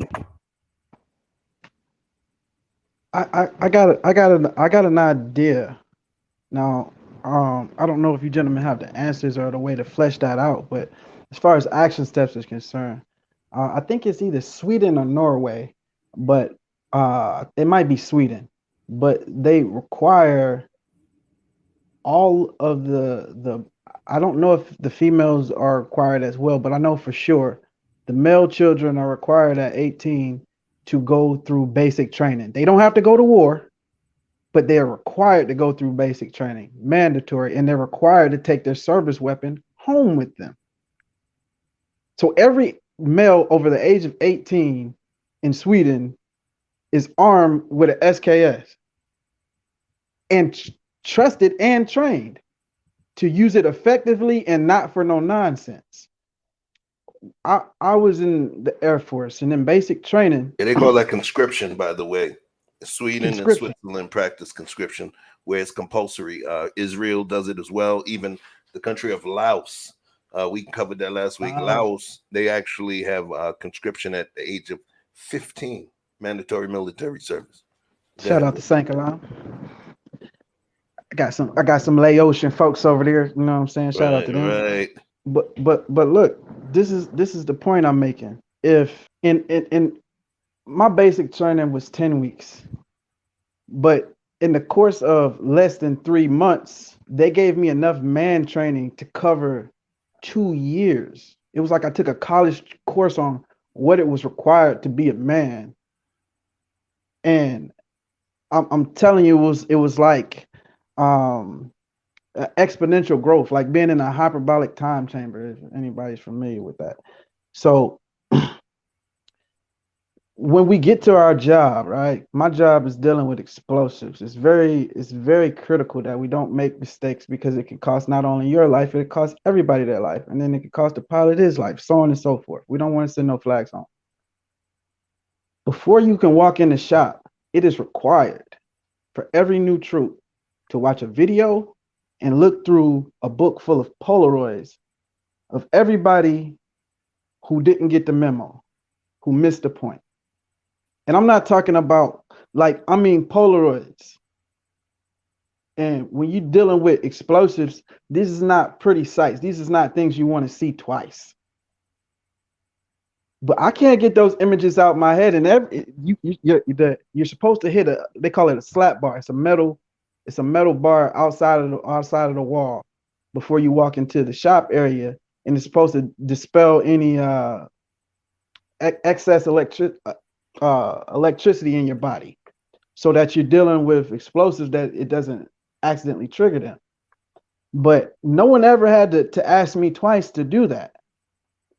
Sometimes that visual stimuli is enough. So I'm just wondering, is there something that we can implement to show the positives of what we have going on over here for the alternatives, and also show what really happens? I don't think a lot of these kids, I see them on Force 48 all the time. I see them in real life, but Force 48 is just a perfect example.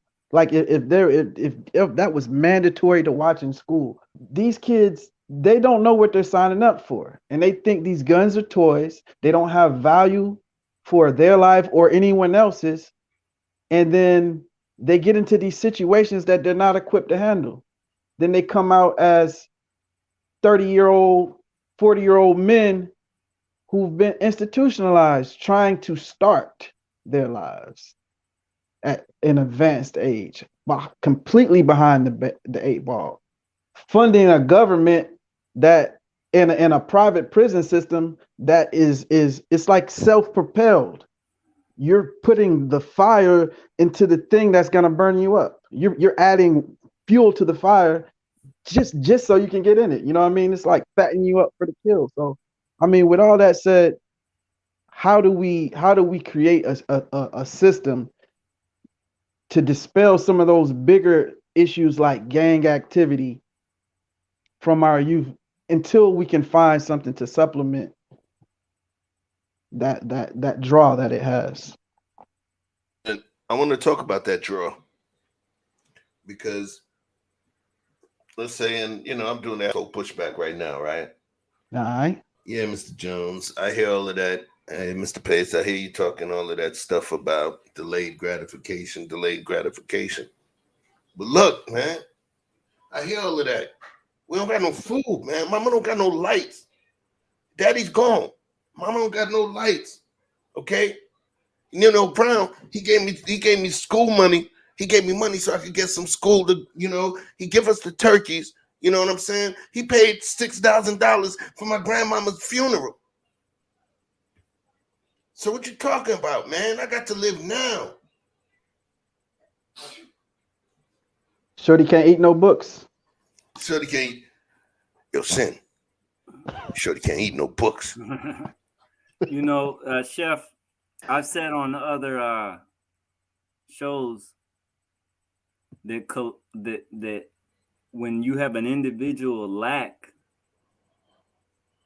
a communal response and communal support can step in that gap. This young man you're talking about in this scenario should be able to lean upon the community.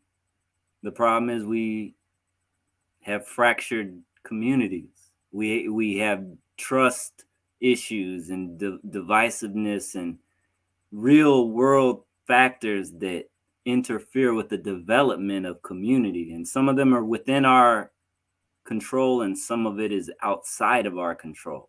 But we are up to the task. We are up to the task. And it starts with the spiritual inclination of deciding that the effort is worth the work. And and once you make that decision and commit yourself to the course, we've demonstrated in our history. That's how I know it's possible. Because history has shown that Black people and poor people have gotten together and pooled their resources with love and the spiritual commitment to do right by one another. And we've solved these issues. My grandmother, Evelyn Jones, used to leave the back door open in the 1960s, and whoever wanted to come in the house and eat, if they were hungry, they could eat. This was because my grandfather was a mechanic for Cognac. He had a decent gig. They had a little bit of bread. They could afford to feed the hungry people in the community.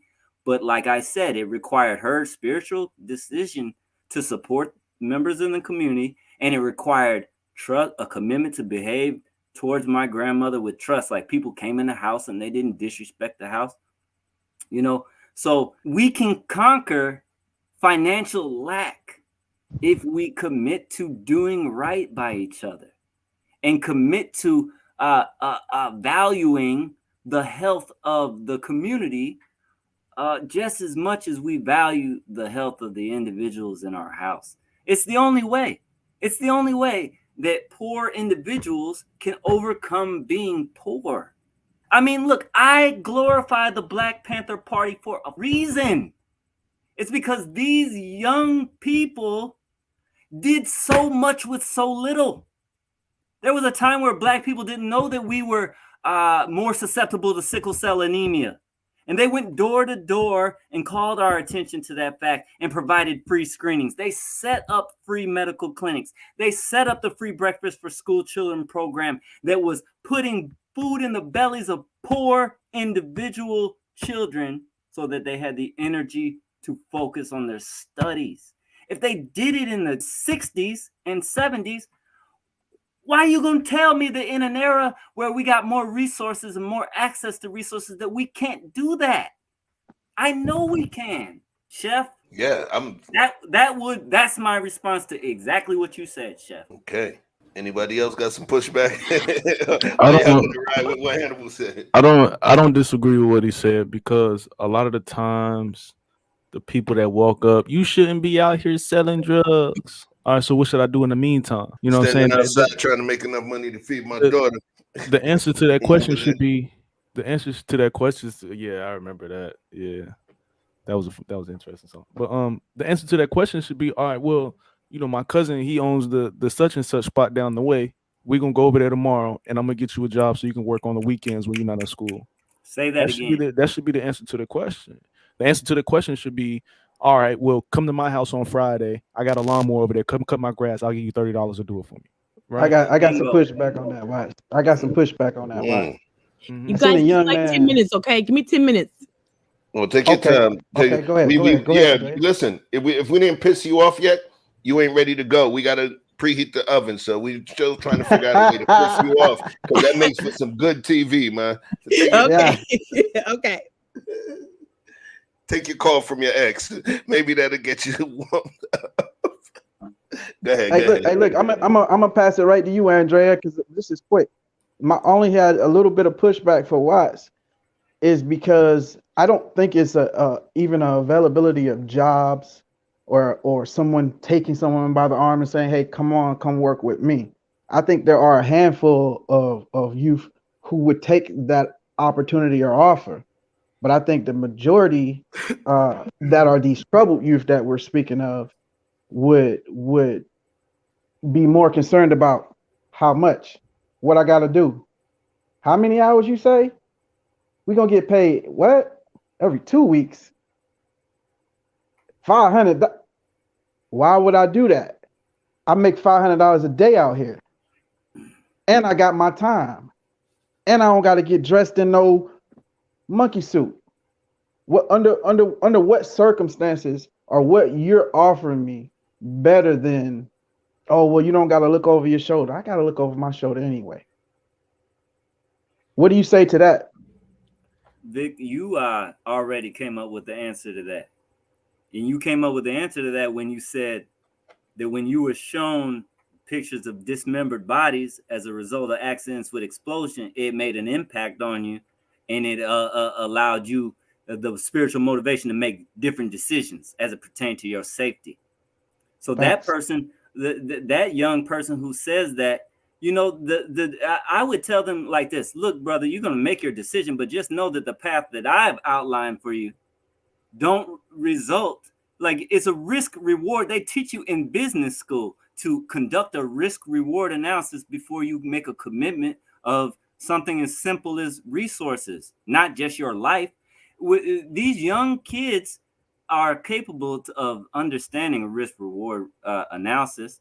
Say, yeah, you make $500 a day, but every time you step into that arena, you're putting your freedom, your child's wealth, future children's welfare, the mobility of your limbs, your life, all of that you're throwing on the crap table. Every time you toss the dice, every time you wake up and say you're going to do that, you risk losing everything. And the path I've outlined for you doesn't have any of those risks. And it has more upside if you're just willing to be a little bit patient. And I'm going to show you people who have taken the long way and had great success through this mentorship program. And I'm going to show you people who have lost everything. And when I said losing everything, look, I was in the Marine Corps and I used to run with the gangster disciples when I was a teenager. I've been around violence for decades. And I know that death isn't the worst thing that you can experience. Wow. Death is not the worst thing you can experience. I live by many codes and philosophies. One of them is duty is heavier than a mountain, but death is lighter than a feather. It's a lot harder to have been a stud in your 20s or in your teens and lose the ability to walk. A lot of paraplegics wish they were dead. That young person who say, I can make $500 a day instead, what you talking about? I would say, let's spend a day with the paraplegics. Every single time I've been in harm's way, I was more worried about ending up crippled than dead. And maybe that's selfish and ignorant or immature, but that's just me. And what a lot of people don't know is that for every fatality in the wars, there's 5 people who get maimed. So when 5,000 people were killed in OIF 1 and 2, back in 2001, 25,000 people were maimed. 25,000 people. And losing your freedom? Imagine ending up losing the mobility of your limbs and then catching a Fed case. Tell that to the young person who thinks risking it all for a couple $100 a day. Okay. Unless you're in federal prison being treated like less than a person by people who despise you from a wheelchair. The people that he's talking about, y'all, they exist. And all of them are not poor. Many of them are doing pretty decent. You don't want to do no. Oh, buddy. Again, like I go robbing and get this much. Why would I go to work for a week? You feel me? Yeah. Yeah, for real. Yeah. But some they get robbers, so they, got to stick to the. They might be better at working a job than robbing. Yeah. Yeah. Makes a lot of sense when you think about it. Nah, I mean, but you got to think, yeah, for real. Like if I go do this to somebody and get $7,000, $5,000 in like 20 minutes. Yeah, less than that. For I'm gonna go to work for 2 weeks. $200 for a week. 2 weeks to make $500. But hell no. But how much? I feel you. Yo, I don't even know his name. What is Nardwick? A better question is he alive still? Yes, he is. Okay. He's a rapper. Let me tell you something. When I heard him saying that, I'm sad and upset, not at him, at those adults around him. Because they was laughing at him. That didn't check that, yeah. Who was laughing? That's not funny. He was the only one not laughing. That shit is sad. Like actual sadness. I'm experiencing real sadness right now. That this young person who's probably 18, maybe 17, feels like this. He didn't even look happy to be saying it. He was dead serious. He's 20. Yeah, he's 20 years old. He's a boy. And he's gonna be the one that your kids admire. Because we've dropped the ball and haven't made the straight life sexy enough. I mean, because he a Romeo November out here. We haven't made the straight life sexy enough, but I wanted to run it back so it did not miss anybody who might not have been paying attention, because it's important to listen to one of the folks who is in essence one of our targets for this whole Cognac sip series. All right, so let's just take a quick look again just to hear what he's articulating to you. You don't want to do no. Oh, buddy. Again, like I go robbing and get this much. Why would I go to work for a week? You feel me? Yeah. Yeah, for real. Yeah. But some they get robbers, so they, got to stick to the. They might be better at working a job than robbing. Yeah. Yeah. Makes a lot of sense when you think about it. Nah, I mean, but you got to think, yeah, for real. Like if I go do this to somebody and get $7,000, $5,000 in like 20 minutes. Yeah, less than that. For I'm gonna go to work for 2 weeks. $200 for a week. 2 weeks to make $500. But hell no. But how much? I feel you. I ran it back a second time so you could see them fools. Those fools that were obviously at minimum, if we give him 18, 19, not one of them people on there looked like they were less than 36. So if we give them 18, at least minimum, somebody up there looked like they could be hitting around 50. All right. But I'll leave that at, I'm not being pejorative. I'm just saying. What we need to find out who that woman is. Whoever she is, she's fired from life. Bro, both of them, listen, all three of them, son. Even the girl. You know what's wild? I was gonna write a book one time called "Rich People Kill Themselves Too," and why? Here's why I'm bringing delete. Here's why I'm bringing that up now. People who look, there's no doubt when you have a little piece of money, it makes certain things easier, right? There's nothing that'll depress a man like, financially lacking. But by the same token, you can't achieve pure, like the deepest levels of satisfaction in life can't be bought. They cannot be bought. Like the happiest experiences I've had have been in my house with my wife. And we didn't spend nothing more than, we spent less than $100 and had some of the best times of our lives. Young people think money is the answer until you give them a little piece of money. And the satisfaction that they can derive from it runs out quickly. It runs out quickly. Rich people kill themselves all the time. Anthony Bourdain has lived a life that most people would covet. He's achieved, I would imagine, everything he set out to achieve and experience every level of luxury a human being can experience. And guess what? He killed himself. So you got young people like this Nardo, poor thing, who thinks that he's going to be able to get to Shangri-La or Nirvana by getting $7,000, which ain't no money. I mean, you can do a lot with it, but that's like real rich people's walking around money, if you really want to know the truth. Okay, so he don't know that eventually the satisfaction that you're going to get from robbing a person for $5,000 is going to run out. And then what are you going to have? That patience, man. Liking that. Sometimes, like, are we putting too much pressure on that portal or that platform as well? Because they're in Revolt, right? You know who owns Revolt, and you understand there's tons and tons of money that comes through there. Don't Diddy own Revolt? Yeah, that's what I was saying. That's what I was saying. I was alluding to it, right? Okay. So I chose to play that. I chose to play it for two reasons. One, because how hell-bent he was in terms of being honest and being sincere and authentic with what he was finna do.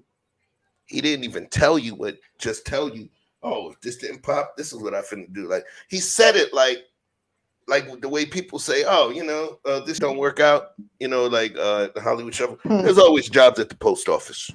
Yeah. I just look up and just go join the army. He talked about it like that, like a sure thing. That was the essence that he thought was real. And then to watch the people that sat around him, just for them to be like, to laugh. Now, here's where it gets, people may not like me for this. For one, I felt like, damn, I don't ever want to be that, but I understand money is a bigger lure. If I find myself in a place where me doing this talk thing can feed my family, and to be in that position, for me, I would almost sit back and watch it and look at myself. If I was one of them on that stage, I would feel like I was a whore. I would literally feel like I was a whore. A person prostituting myself and my values out for some resource or gain.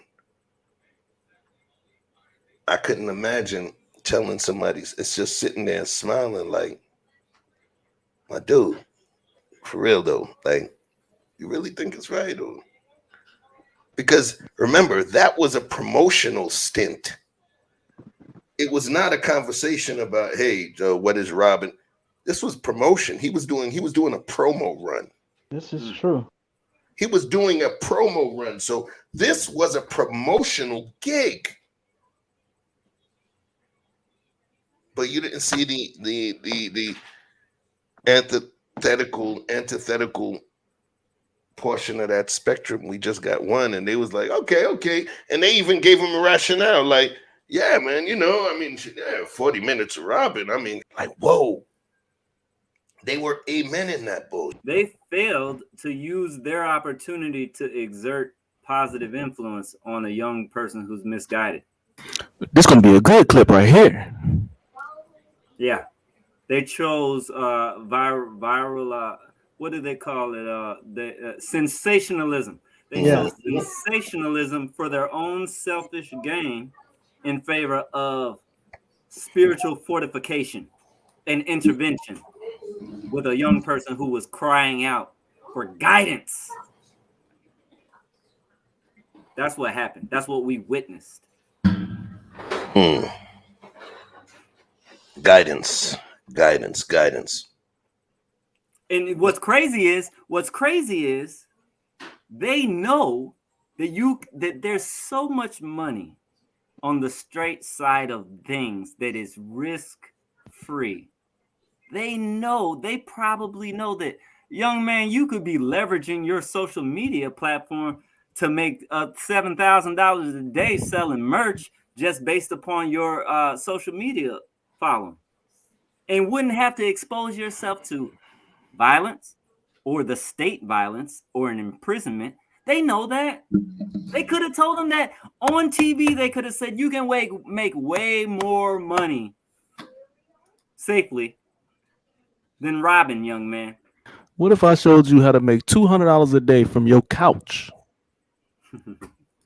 Watching charts. Like, come on, man. There was plenty of different ways they could have handled that.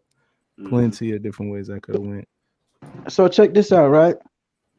I think the missing element, this is just my opinion, is passive income. Because I don't think it's that the children don't want to work or deal with the delayed gratification. I think, well, they don't want to deal with delayed gratification, but I think it's the fact that they don't want to work hard for it. Here's the misconception though. When people hear passive income, they think it takes no work. You have to put in work for that income to become passive. It doesn't just show up, just popping in your pocket. Right. Now remember, establish it. Right. Now remember, in terms of, let's say, the natural flow of a man's educational lifetime or growth lifetime, we have the educational phases where they go through primary, middle school, higher education, and all of that. And then they're thrust into the world, right? For all intentions of this conversation, okay, cool. For all intents of this conversation, then we are still at the educational phase, not into the thrust into this world portion as yet. One of the overarching ideas that I had, Andrea, was this: that I believe that one of the reasons that we have been failing is the fact that the street gangsters, the street OGs have been a lot more effective in teaching our sons in terms of making whatever education they were providing to them sexy. I agree with you. I agree with you. I think that we are failing in that, and we need to, because it's almost in the sense the OGs, they got protocol. It's levels to this. Okay, so it's levels. It's the protocol. You can't go. You got to. It's a chain of command. Oh, you ain't miss a beat. Flow, drop it. Come on. It's a chain of command. So it's levels to this, and so if we get men to teach men, okay, levels to this. You can still have street cred and the OGs, but it's at levels. They know, the OGs know what's the tough times, the hard times. They know the education, the math, the science, down to the dollar. So they teaching all the education to the kids on the street. Son. Yeah, you know, when I say son, that Brooklyn dude call it chick son, you already know that you just resonated. Son, that's what 12 ends, by the way. That's what I'm talking about. Remember how you said to y'all, the streets got a damn curriculum. The streets have a curriculum. Your school got a curriculum. Your teacher has a syllabus. There was what's called curriculum and structure in teaching. Curriculum and structure. There is curriculum, there was structure, there's accountability, there's rules of engagement. There's as messed up as it sounds. As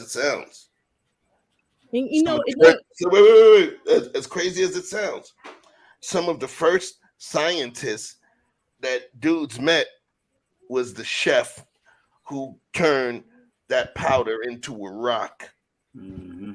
Do you understand? That is the first bit of science some of our inner city youth have really got a taste for. Mm-hmm. Tactically, was turning powder into white rock. Mm-hmm.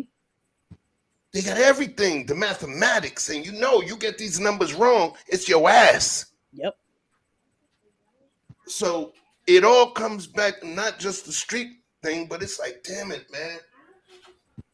It makes me worry because it's like, yo, so is violence necessary? Is it the violence? I say this. Fear, man. I say this. When you go to war, you got casualty of war. Okay, when you go to the streets, you got casualty of war. We got casualty of war in life. So my thing is this: which side are you gonna be on? You want to be on casualty of war, or you want to be on the side that we do what you gotta do? Because I tell my kids, I tell my son right now, it's casualty of war.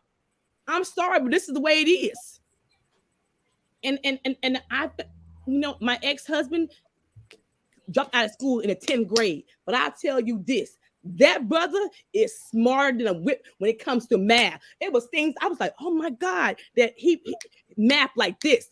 And I couldn't even do it like that. And I'm like, he learned it from reading all the time too. And so what I'm saying is, even though our brothers are on the street, they math skills are on science. Shit. Oh, I'm sorry. I didn't mean to interrupt. I'm good. Chef, so did I hear you ask, should violence be a tactic for the behavioral modification or with our young boys? No, I didn't think that. I wasn't saying should violence be a tactic. What I was saying was I was the way that I was feeling, I was like, damn it. Because, some of what I do too is a stream of consciousness. And some of the thoughts that I come through is based on what you guys elicit. I'm really listening, right? And as I'm sitting here, I got the goosebump moment. That's why I said it like, fuck. So does that, after thinking about it, because even with the gang, like there's always the low-level threat of violence. That is the accountability. They don't take your Xbox or your smartphone away when you in the gang and you screw up. You know what I mean? On your hustle, they ain't taking away your IG access. Mm-hmm. They putting that work on you. So for me, I was just saying, damn it, does this mean that we really need violence? So that's the question that I'm asking myself. So let me respond to that. Because I think I use the term righteous violence a lot. I believe there's such a thing as righteous violence. Jesus flipped the tables when the merchants were changing money in the temple. Come on now. I literally sell a shirt called Righteous Indignation that says even Bible Jesus went ham in the temple once. Yes. Okay. Now, he didn't window shop. He whipped. But here's the thing. Violence has its limitations. And so what you have when violence is a component of your behavioral management, then the recipient will often just seek ways to avoid the violence. And the violence is a proximity thing. If you don't have a physical agent to exact physical violence on another corporal, on a human being, then you can't do it. Let me tell you what's more powerful than fearing violence. It's fearing the disappointing people who you love and who matter to you. And you can do that from anywhere, from opposite ends of the globe. If you can tell a child that is within your influence and say, I am so disappointed in you. And they will be hurt if your relationship is set up right.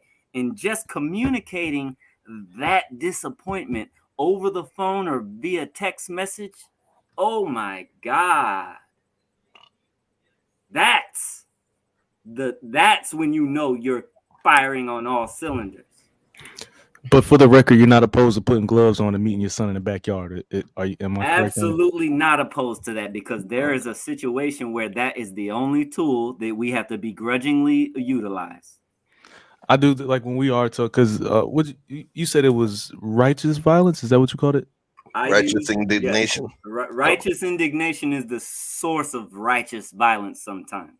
When Jesus was flipping the tables, that was righteous violence. Whipping and murdering. And if somebody is in your house trying to do violence to your family, that self-defense violence is righteous violence. Got you. Understood. I think that pretty much implies like a level of use of force. Because like you said, violence, it can get too much, right? You can't just be out here just pulling the belt out because the kid dropped her sippy cup on the floor with some milk in it. Like you can't just like come, hey, use of force. Let's make sure we're applying the right amount of punishment to the offense or the crime or the bad behavior, whatever it is that you're trying to correct. Make sure the force that is being applied matches what you're trying to correct. I 100% co-sign that. Look, Dr. John Henrik Clarke teaches that Black people didn't even whip their child until we was exposed to being whipped during the transatlantic slave trade. So there was a time where we was making parenting decisions completely without the thought of whooping a child. The European and the Arab slave trader introduced that to us and our families. It's a tool that has limitations and should be used and deployed with wisdom and love. I agree with that. My daddy didn't whip us, but let me tell you something. I feared my daddy in the sense of disappointing. I feared him failing him. Okay, that was the most failing him was the hurtful thing. Look, Andrea, when I went ham on the other show, the major thing that I felt afterwards is that if my dad seen me yelling at that clown, he'll be disappointed. Mm-hmm. And my dad sacrificed his comfort, his peace of I stressed my dad out so much when he was raising me. He gave me a good example, and I was rebellious, and so on and so forth. I honor that man. I honor his sacrifice and his committed care, right? And he's not gonna whoop me. I'm 40 plus years old. But if he saw me and was like, boy, I can't believe he was acting like that, I'd be like, I'm sorry, Dad. I'm committed to doing better in the future. Yeah. So I think sometimes kids, you should have a little fear. Okay, some of these kids ain't got no, because I was scared of my mama and daddy. Okay, I'm just saying, Miss Thompson didn't play either, so I was scared when the principal called and said Andrea's in the classroom sleeping and she got a job too. My mama said, "You want to lose your job?" Oh, I can't by myself. I won't be sleeping in class no more, Mama. Well, let me just add this right real quick. So. I used to watch, I think there's a show called Super Nanny, right? It's an English woman, and I would watch it, and I'm like, listen, that kid is beyond timeout. He need a good old-fashioned whipping. And I would be surprised at the end of every show, somehow, it's almost like your boy Caesar with the dogs. He'd be like, you a child whisperer? Like, what are you doing? Because when you leave, there's no way that that's gonna stick. And what I learned, because I have a couple myself that don't respond to corporal punishment. You're not getting the result you want, even for the people who are administering corporal punishment. And if they are getting a result, it's super temporary. What I will say is, timeout is way more effective than I would have ever imagined, even for Black children. And, it's a running joke that, only white people give timeout. They gonna run all over you with the timeout. But listen, depending on the child and depending on the age of the child, that isolation, especially if they're communal, if you have more than one child, and they feel like they're missing out on something, that just sits right there where I can see you. And you're going to sit here and watch and you're going to be entertained by looking at whatever I got. You know what I'm saying? You're going to be watching and you know what I mean? Or whatever. You know, I'm not even going to assign you to do anything. You're not going to get any enjoyment out of this. All you're going to do is be able to learn by watching my movements. But outside of that, you don't get to do nothing. You don't get to sleep. You don't get to lean over. You get to sit up straight in that chair until I'm tired of looking at you. And even for grown men, that solitary, that isolation, it does something. So I wouldn't recommend to overdo it, but it is another effective method if you're not getting the kind of results from corporal punishment. All right. Remember, I'm the pushback guy today, so I'm gonna push back on you. I'm gonna push back on you. That is absolutely, categorically incorrect. Utilizing isolation. Isolation is a tactic that is utilized within the prison industrial complex as a punishment. They put you in the box. They put you in the box. They put you in the box. They put you in the hole, right? So I just want to speak to that and bring something up on the screen for us, just so we could see what I'm talking about, because I want to speak to that thing right there, right? What are the disadvantages of timeout? It makes our children angrier. It decreases our child's capacity to develop effective coping skills. It ruptures our relationship. It ignores the reasons that underlie our child's behavior, and it makes our child more selfish, as they think less about their behavior and more about how unfair the world is. Can I push back on your pushback? Push. But remember, so you can push back on it, right? But now I want you to push back on it with consideration for what you see on the screen as well. And my pushback is for what you have on the screen right now. Okay. Here's the thing. Punishment is never fun. It doesn't matter if we're talking about punishing your kids or a grown adult getting put in jail. Punishment is never fun. And here's the thing about stuff like this. I'm willing to put money. Within the next 2 or 3 years, there's going to be a study out that says that taking phones from your kids creates separation anxiety. Somebody's always going to find a way to victimize something you're doing to somebody. Punishment is not fun. Just to co-sign what 100 Watts said, like, I'm looking at this list of things, and what this doesn't take into account is that you can, like, one person's timeout is not the same as another person's timeout. Like, ignoring the reasons that underlie our child's behavior. Okay, what if I'm talking to this child the entire time they're in timeout about their behavior? So, you know, just like you don't beat your child half to death when you have to deploy corporal punishment, right? A SWAT is not beating a child into submission, a swat on the hand or a swat on the butt. And a timeout framed as a time for you to reflect, to calm down, reflect on your infraction, and think of a better way you could have behaved, and how you and et cetera, et cetera, et cetera. Like, there's different ways to do this thing called timeout or being put on. Because timeout to me ain't nothing more than a form of being put on punishment. We all got put on punishment at some point, right? My cousin would get she would put the rice on the floor, and he had to kneel on the rice. Yo, torture. They would be considered torture. In the grand scheme of things, though, I ain't gonna lie, I don't feel that I was messed up by it. You know, but solitary, I still, in my mind, I still curse out my Aunt Murdy. My Aunt Murdy. In my mind, I would never cuss out my auntie. I love her.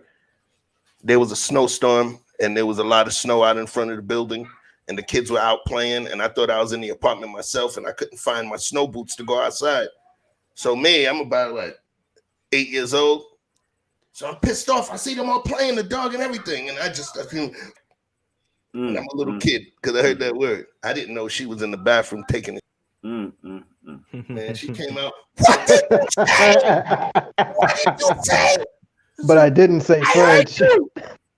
Yo, I literally forgot I didn't say the shit. I didn't know she was there. I had to sit in there alone and watch my cousins who came in and came from Long Island to come kick it, and my big ass German Shepherd jumping into the snow playing. I was isolated. But yo, to this day, I still feel burnt about that isolation. I told you it was It was effective. one of my, because that was a dream. Being out in the snow, that was the first time, the big snow, and then seeing my dog jumping and everybody playing, but it's crazy, and that's where I think about the solitary aspect of it. You come from what I'm saying. Any of y'all watch Khalif Browder's story? You know, I'm familiar with it. Broke my damn heart. It's very tragic. Yes, and I don't want to conflate what happened to him in that situation as being an innocent person. You feel me? But that solitary, it doesn't work. It's like sugar and salt have different impacts on different people depending on their natural genetic propensity for diabetes and which type of diabetes. You feel what I'm saying? So, do we really believe? Let me take this thing off the screen as well. It's a big gap between timeout and solitary, but I feel what you're saying. It's the essence of timeout, right? There's timeouts that involve in your room with nothing. Not leaving this table until you finish eating them greens. Mm-hmm. So, Chef, let me push back against your pushback, and I would say, what do you propose as an alternative to timeout? I could use something. So just to give you context, I want the action step, right? I want the action step to not just be something that is punitive. There's going to be the punitive aspect where this is happening because of something. So there has to be a certain modicum of discomfort leveraged within that situation. No question whatsoever. The thing is, within that time frame and that isolation, I have to create something else. If I'm going to lock them in a dark black room, I have to create some sort of portal or focal point for them to look at and not just leave them in a black room, because now I leave them, I leave them at the expense of their own thoughts. My room, here was the thing. I had a bookshelf in my room full of books. My mom used to tell me, go to your room. You couldn't go outside. I went and read all of the Chronicles of Narnia, and I read pretty fast as a kid. I went through a lot of books. I read through my whole encyclopedia, the World Book Encyclopedia, like a novel. I just read and thrust myself into other places. What did it do? It showed me other things. I did recognize the fact that I was in trouble for a particular thing, but what it also did was it took me out the game to build my mind. Was that my mom's choice or my stepdad's choice? No, I think it was more, it took place by default. It was part of the yin and yang, but it thrust me into reading and reading and reading and reading. And a lot of some of the information that I took just by virtue of me not being out there in the street, dealing with the stimulus of the street life, the amount of reading and things that I was able to glean, it helped me. And then after the fact, the conversation, I believe that conversations should take place before and after any punitive actions so that you set the context of why. And not only that, because you're not just the judge or the bailiff or the prosecutor, you are actually the person that came from them. So you should also make sure that they understand, how they say, I do this because I love you. Now turn around. It's important. It's important. So to answer your question, bro, I do believe that it can work and it could work in an effective way. I think that we need to pay attention to how we leverage it and the actual mind state of that of that child, because some children that come up around a lot of children and you give them that isolation, it's going to be hell for them. But then some children who you want to punish them and they live in a house with 12 other kids and you go give them isolation, they're going to be like, hallelujah. I hate them anyway. You get what I'm saying? So I do. We have to understand the psychology and the propensities of that person we're going to be administering, because it's medicine. Remember, if we're doctors and the kids are patients, punishment is not really punitive action or revenge or vengeance. It is medicine or a prosthetic, or some sort of orthotic that's there. If they limp in the wrong way, it's to help straighten them up, to the point where they won't need it anymore. And that's what it really should be used as. And so just to tie it into what we're talking about, I'm going to tell you something that's going on in education that's fairly new. And if you talk to educators, they'll talk about this push that has came down from many from the administrative levels about restorative justice practices in the schoolhouse. And the principle of it is pure, but the execution has been very poor. The principle of it is, let's be less punitive to these kids for a number of reasons. One of them being that restorative justice is, oftentimes superior than purely punitive action. But the second thing is that they know that Black boys and Black and brown children traditionally are typically more, for the same offenses, they receive more punitive action. So they're trying to say that if we take the focus off punitive action, then that'll help serve these young boys, especially Black and brown boys, who are usually the ones who are the main recipients of these punitive actions. But here's how it's playing out in the school. A boy can basically do, in a lot of schools, and I've done seen it in the school I work at, can basically get away with murder, get away with a lot. Like they act like they don't want to administer detentions no more. Like the kids, a lot of the older kids are harder. I'm just using plain English. They're just harder to manage in these classes, and they're trying to attribute it to COVID and the year outside of the school on lockdown and all this other crap.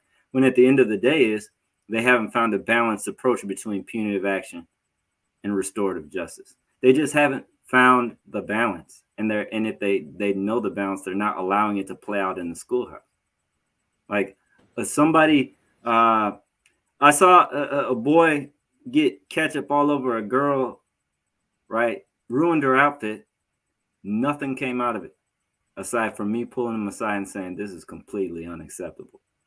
I wrote him a referral. At that point, the principals was supposed to take over and do something. Nothing came out of it. Nothing came out of it. So as far as some of the biggest challenges that are facing kids in school right now, part of it is that the administrative in the schoolhouse, they got to get their together. Like, they barely even fail kids anymore. Everybody gets a participation trophy. Yay. It's not just that. How about kids are demonstrating that they haven't mastered the material and they're still matriculating through all the grade levels? They actually call it no students left behind. And the thing is, let me tell you something. The theory of it is that failing kids and holding them behind and not letting them pass is negatively impacting Black and brown children more than other people. So they overcompensate and just don't do it that often for anybody. You got to hold kids back if your kid can't read, why do they keep matriculating through the system? There's no child who graduates with a high school diploma and can't read. That's a problem.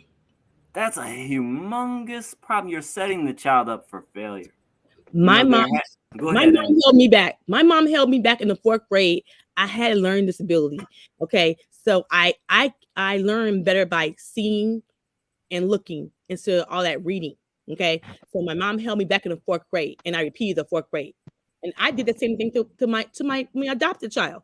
Because I'm like, oh no, we gonna master this. And I went to summer school too. Even though she held me back, I still went to summer school and I mastered the 4th grade. And sometimes you gotta held back to teach the child to master the class, because if you don't, then you're setting them up for failure in life. Yeah. And so along the lines of being solution oriented, I have to impress upon everybody who's listening and everybody who will listen that if the schools are demonstrating that they are not going to do what it takes for your child to succeed, we have to step into the gap and do what it takes to supplement their failure. We have to be the ones. If the school will let your child who can't read matriculate, then it's on you to collaborate with your community to figure out how you can supplement their learning, because I promise you, society has a place for kids who can't read. It's the only place slavery is legal still. Hint, hint. Prison. Society has a place for every child who cannot read and prefers to rob people. It's a dehumanizing place. It's the worst. I'd rather be dead than in prison. I agree.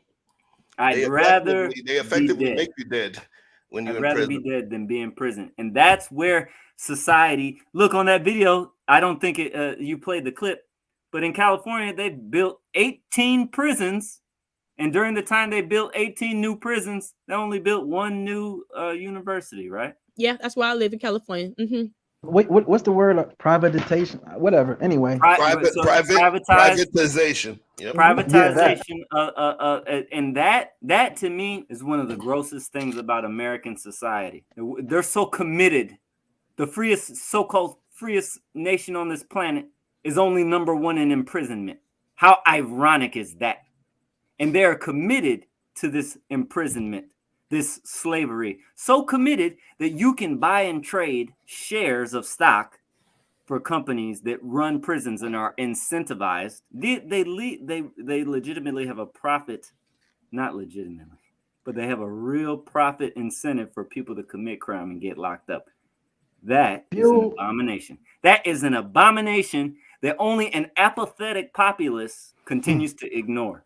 All right. But that's a whole nother conversation. Bro, trust me. Remember, this is a series. This is a series right here. And you definitely gave your action step. Andrea, what do you think on an action step in terms of, remember, we're focused on education. I want you to talk to me about an action step that you could think of, any changes you might employ within the way that you raise your boys, your Black and Latino boys, and potentially Asian, right? Because you are a nurturer within our community, even if the children did not pass through your birth canal. Tell me some action step that you may take based upon, it was some ways, some effective ways that my dad used. So I go back to the old school, and I remember me and my brothers, my mama and daddy didn't like us hanging out with the other kids. Okay. So we said I said I had 2 there. My brother said he had to do something else. So we was at the school hanging out with the kids, and my mom came and picked us up, and she thought we lied to her. So my dad worked, he's a carpenter. And so he worked in these big old mansions. And so my mama said, I ain't gonna whip y'all. I ain't gonna even yell. I'm just gonna take it to your daddy. And honey, he got the vacuum cleaner out. And honey, we was vacuuming them floors.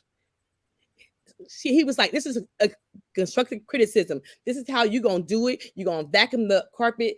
And these are the effective ways I do my boys. I don't whip them, because sometimes as my son got older at 10 years old, me and their dad made a decision. We would no longer give them a whooping.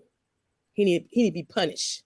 So we take the Xbox away. He had to write sentences. He had to I got him a dictionary, and I was like, okay, since you in school, some of your spelling words, I'm gonna pick a word out and tell you, can you spell it? And so he became a good speller too. So that's how we used to help him, and it was a punishment, but it was still teaching him. And if you have fun with it, like my girlfriend used to say, the child's on punishment, and so is you. And I was like, I don't believe that. So when I couldn't watch my reality show because my son was punished, I said, girl, I feel you now. So I was punished and he was too. So I said, okay, we're gonna play a game. And that's when he was punished. I played little games with him. Pick the word out of the dictionary and he had to spell it. Okay. All right. So, Honey West, I want you to talk to me. I want you to talk to me about what you think about potential action step based on what we discussed. So, a lot of the conversation that we were having recently was, you know, are the streets doing it better? Are thugs teaching better, right, than parents? Here's where my thought process goes to. It goes to two things. It goes to use of time and supervision, right? The people that, and you said the ones that are more susceptible to being in the gang life and everything like that, 9 times out of 10 comes from a single parent household, right? So because of that, the single parent has to work 50, 60 plus hours in order to be able to maintain all the bills. It's very possible that these kids have quite a nice amount of time after school without the parents being there. So they have free time and no supervision to do whatever they want to, right? And this is why I have been a proponent of talking about building the village back up, right? Building that village back up, because when my mother or my father was at work, the next door neighbor knew what time she got off. Not because the neighbor needed to be in my mother's business, but they knew, hey yo, she's not gonna get off until 8. It's only 6:30 right now, and they over there making a bunch of noise. Somebody needs to go over there and go tell them to chill out, right? If I get out of school before my mother gets off work, and one of her friends see me walking down the street going to the corner store, hey, does your mama know you out here? Let me call her and see if she know you out here, right? Because there's supervision that's there. And then the other thing, the use of time. Video games was cool for a nice decompression. You know, the kids had a nice long week at school and everything like that. Give them a Saturday morning, let them play the game. But if that's all you got them doing, you're setting them up, because now they're not stimulating themselves. Even the communication that they have with other kids on the game is garbage. That's garbage as well. All right. So what I want to do is just to bolster before I pass it to Vic, just to bolster what Honey Watts was saying. I definitely agree with him in terms of going back, because within my culture, within the Haitian culture, even with African culture, we have the same thing. You get what I'm saying? It takes a village. But remember, if you agree with what Honey Watts says, then what you have to do as a parent is open it up so another responsible parent can say something to your kid without you jumping in their face. But don't be talking about kid. You get what I'm saying? See, he had to stun on me. What's the damn deal? Hold on. Go ahead. What's happening, baby? Vic, what's up with it? Crocodile Dundee had It's them the up. first time. A pleasure meeting you. My brother is too fly. Had to. Hey. Take all my shit off now. You know what I'm saying? Yo, great minds, baby. Yo, great minds. I got the Zorro joint. You got the full Zorro head on this. But yeah, man, thanks for jumping in. I don't know if you got to see, and everybody right here, this is Hot Big Hef, and he is one half of a dope show. You see how we got Nighthawks? There's a show called Players Perspectives. All right, and these are some real Houston players. These are some real dudes, very articulate brothers. These are men that are soldiers. To some degree, they got that gorilla in them, but they have that level of articulation and a certain level of poise. You feel me? So y'all gonna be seeing some of them. They've been on the show too. Check them out. And I think everybody be confused about what the high is for, and it's like right there. Right. H hustle. All right. So we were talking about education, and we were talking about in terms of raising, literacies. This whole series is about literacies that are required to raise men. You being a brother that got OGs, I remember you talking about your Unc, and we also see Unc Hef too that you have on your show. I want you to tell me, because you did speak to the fact that you were in them streets, and at some point you ended up you were incarcerated, right? Yeah, for sure. So I'd like for you to talk from the dynamic of what what would I have learned something educationally that would have kept me out? The streets may have been so dope that it would have been hard to keep you out, maybe. Yeah. You feel me? But just when you sit down, it's just you and doing or something, you're like, damn, man, I wish I learned such and such from such and such. That would have changed my dynamic. I just want you to share. So your show that's coming up, the financial aspect, that's what it was for me. My grandfather, rest his soul, he passed 2 years ago, 2 Januaries ago. That was the only patriarch in the family who took care of the home and was respectable, worked every day. You know, he was a preacher or whatever. And faithful to my grandma. They never argued, never fought, never seen him raise his voice to her, definitely never seen him raise his hand to her. Like he was a very particular dude, moved a certain way. That's where I get the suit swag from, like he was just that man in all levels. But there was never any talks about how to further ourselves financially. It was only talks about how to be a good man around the house. And as far as finance went, like the family just kind of expected you to figure that out on your own. Your mom's not telling you where she went wrong in her life. Your dad not telling you where he went wrong in his life. Nobody's telling you how to advance. I can remember being 6, 7 years old watching Pops cook up, and he had that work growing up, and he did his thing. But him and Moms went to the feds when I was like 8. You know what I'm saying? So I lost them to the feds early in life, and I went to stay with my grandparents, and they straight square, they up and down like an arrow. They ain't doing nothing but grandma, she work every day, and grandpa, he preached, you know what I'm saying? And like it So was you was night like and day. Cain. You was like Cain and Menace, living with Man, your yeah, grandparents. for real, it was night Okay. and day, you know what I'm saying? So I'm with them until moms come home. She's scared straight. She ain't doing no hustling no more. She vows to work her life away. So all of the things that I'm seeing, I don't want none of y'all life. You know what I'm saying? Like, I love y'all, I respect y'all, but I want more. How do I get that more? How do I find that more? Led me back to the streets. Guys in the streets is having more, they doing more. I want more. I'm out here with y'all. So trying to figure out that aspect of it is what sent me down the path that I went. And that's what would have been the difference. And I feel like on the other side of the river, on the other side of the streets, when you go to these well-to-do families, they're teaching their kids finance from day one. You got 5-year-olds out here learning how to take over dad's company, 5, 6 generation companies, and they're raising them up in it. You know what I'm saying? 13, they know the stock market like the back of their hand. 13, all I know is pistols and dope. And I'm like, I need more. You know what I'm saying? So that's what would have made the difference in my life if somebody was trying to tell me how to advance and how to evolve. You see Uncle Hef on the channel, and he was the guy that went to college, super brainiac type of guy, and he got his bucks and he left. You know what I'm saying? He was out. So if he ain't flying me out to him to kick it with him for the summer or something like that, I'm not really up under him like that, and he's not really dropping the gems on what he do for a living.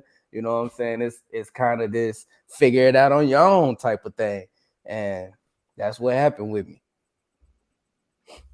You needed somebody to show you how much money was available in all these legit, these straight areas of work. Like This is how you do that. This is how you do this. Right, and we've been talking about this for nearly 4 hours. This is the underlying principle of mentorship.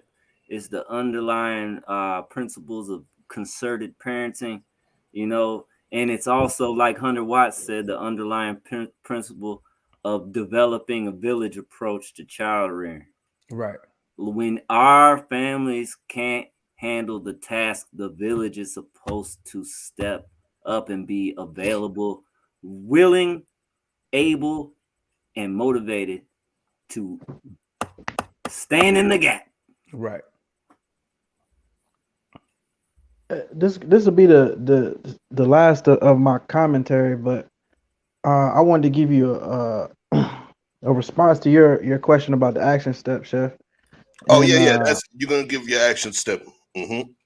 and I wanted to leave something to lead into next week, and I'll tie them both together. Very simply, I think our children need a plan designed and tailored to them. And if you raise any children or you have children, you know that each of them are their own snowflake. Even though they came out the same source, they're their own thing. And what works for one doesn't necessarily work for the other. That also is true about their education. You know, and I offered my oldest boy, I offered them all the deal as listen, $5 a day. Because I'm tired of begging y'all to do y'all chores. Now I'm gonna motivate you with an incentive. But he was the only one that was responsive. But you know, every time I get an opportunity, I teach them about every entrepreneurial avenue that I know about. My oldest boy, he can hydro dip shoes. He can, and I say, listen, you've been watching dang Matt Smith for the last 2 hours. When the last time you looked at a hydro dipping video? You got to get better. You got to start your own business. Now show him other examples of other kids his age doing things that adults haven't done yet. And let him see somebody his age, his size. You don't have to wait till you're 18. You can start your own business now. When you get 18, the pressure is going to be on you. This is the time that you prepare. This is the time for preparedness. When you're 18, then you can say you're ready. But this is the time to prepare. So with all that said, I'll say this, and we can revisit it when we talk about it next week as far as the financials. And just like Brother Hannibal said, it all comes back full circle. And I make this comparison because as you brothers were speaking, I'm like, it seemed like I heard this conversation before, but I couldn't put my finger on it. And then I thought about it. It's the same thing that the manosphere has been preaching and yelling about what supposedly these modern women are doing. This hypergamy of sorts, this seeking this high value man, this unicorn, this 10% man. Well, I feel like a lot of these careers are top 10%, top 5%, top 1% type of jobs. There's only 500 jobs available in the NBA at any one given time.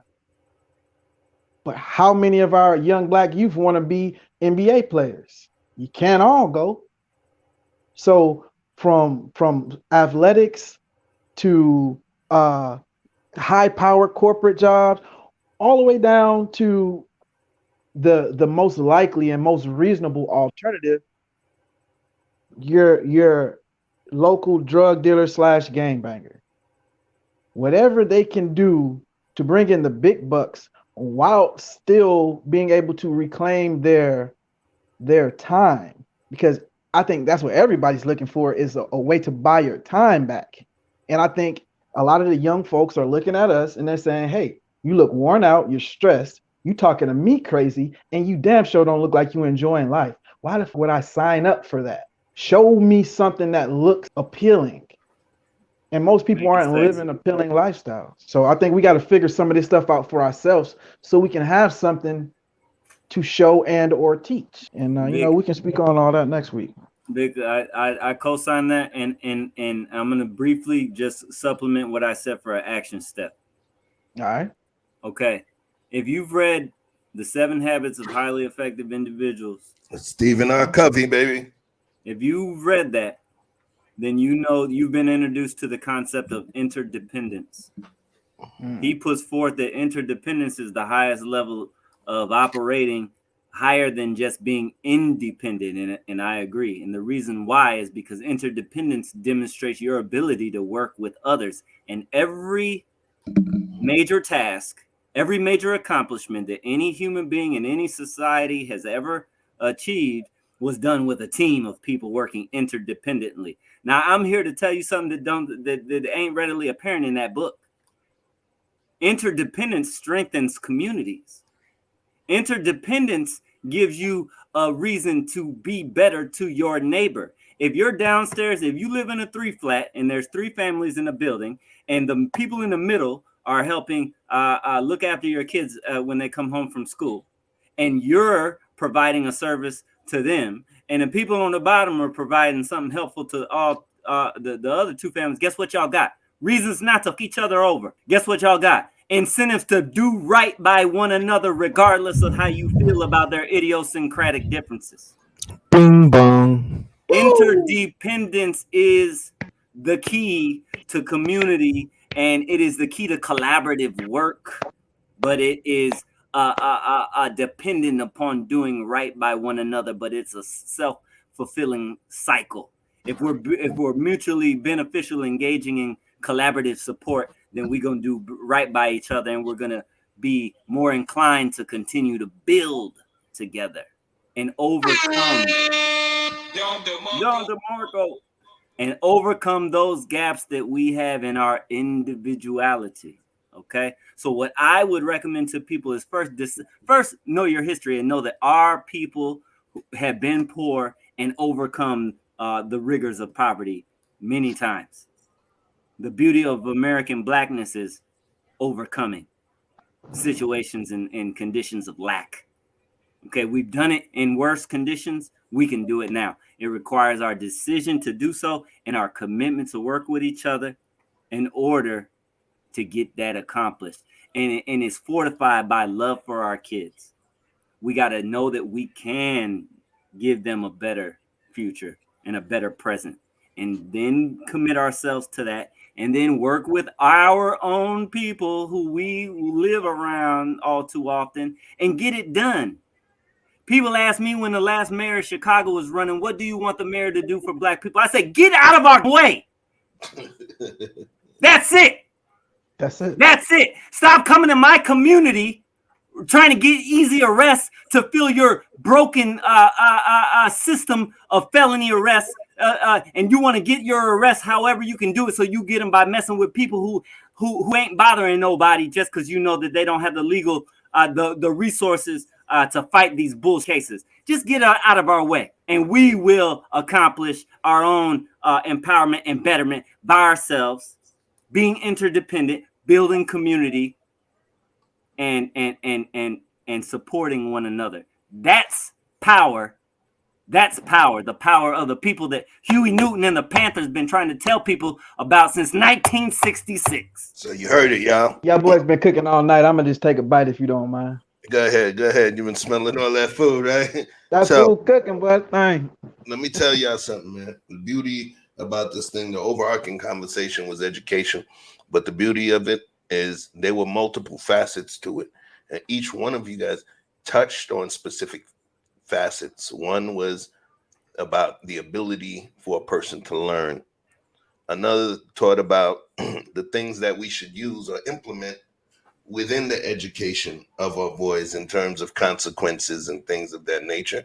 And then there was even down to, what's funny, you brought up Stephen R. Covey. That was going to be one of the final quotes, which was interdependence. And what was beautiful about it was, in terms of interdependence, time management is important, because in interdependence, it states we should manage our time in consideration of our interconnectedness and the things we spend our time on. Okay, so I think that we were able to touch a lot of pieces, and even having this smooth brother jump onto the screen and let us know about his impacts and what he wished that he was educated about. And I'm going to tell you why, because I was going to end off with some quotes, right? So this quote was going to be the last one, but I feel like I got goosebumps because this made me think about what Hef said. It's a quote by Frederick Douglass. Some know the value of education by having it. I know its value by not having it. Some know the value of education by having it. I know its value by not having it. If you guys understand who Frederick Douglass is, please go look it up. You know what I mean? And if you're a person whose skin is not white, you should know in terms of him lacking formal education, in terms of everything that he was able to do as an individual and being one of the foremost leaders. So I started it out with that quote. But I'm going to give you about 5 more quotes, and then we're going to end this thing. I believe it's the mark of an educated mind to be able to entertain a thought without accepting it. Education is not preparation for life. Education is life itself. Education is the movement from darkness to light. Change is the end result of all true learning. And finally, the foundation of every state is in the education of its youth. And I'm going to drop it on y'all like that. This is real stuff. You know, I definitely appreciate all you fathers and the mother, you know, the mom that's doing it on her own as well, for all of your participation in this conversation. You know, it wasn't a game. This wasn't just some thrown together thing. You know, we have a curriculum and some structure, and we're not going to be forcing a whole bunch of the literacies into under one show, because it's way deeper. You think we really, we just cracked the epidermis on this thing here. We can actually do 3 more episodes on education. All right. So like I said, we're building this thing as we fly it. But know that all of us here, this is not a game. This is not about likes, clicks. If you look at what we're talking about, because we could have been sitting here cussing out mamas and all kind of other, you know, sensational clickbaity stuff. That's not what it's about. So I pray that you guys understand and appreciate the authenticity.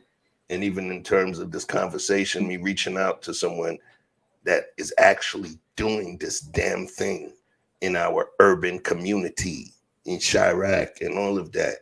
You get what I'm saying? He's done it and he's doing it.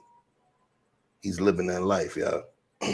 So I want you guys to understand the importance of this to us in terms of this conversation and come through for the next one. We put that work in today.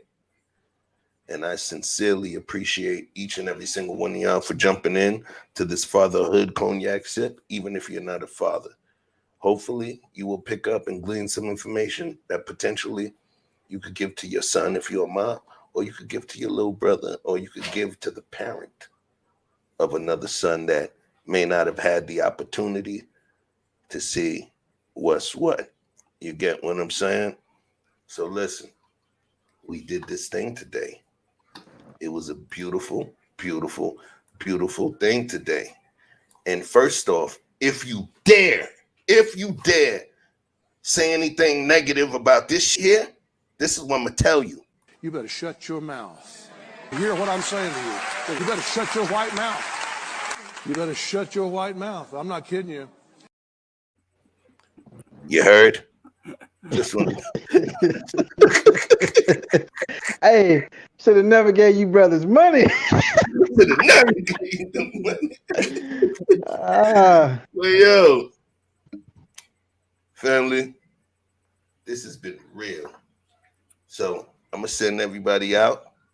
First, I'm gonna send y'all out with part of the promo. You know, finna cook. People tend to love it. And then we're gonna make sure y'all vibing on your way out the door. Thanks for joining. See you next Sunday. Stay tuned for the other Nighthawks programming that we're going to be having in the week. We're going to be mixing it up. You may see a couple of solo things, a couple of reactions that I do, but in a different way. Stay tuned. This is your spot. The keys under the rock. Hold it down. Someone fetch me my apron. I'm feeling good. I'm feeling good. I'm feeling good.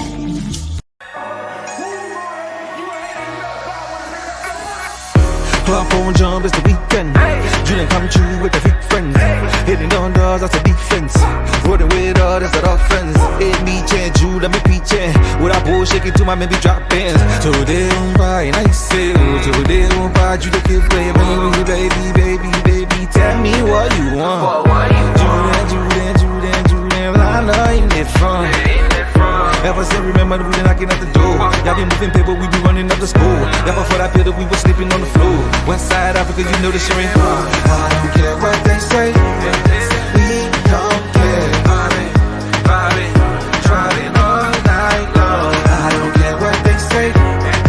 We don't care. Pop it, baby. Come roll with me. All night long. As times relax, my mind's relaxed. I got now from who got next. Here's my number, just send a text. You got a man and she responds, nah. Okay, sure enough. I'ma let you go, don't wanna hold you up.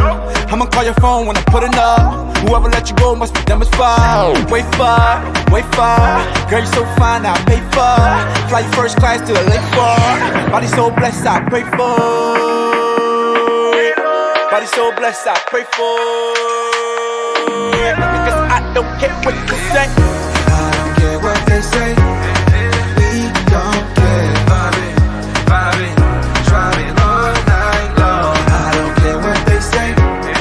We don't care. Driving all night long. One day I killed it. Night long. It's the part where you can go.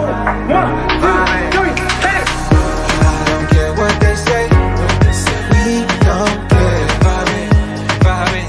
Driving all night long. I don't care what they say.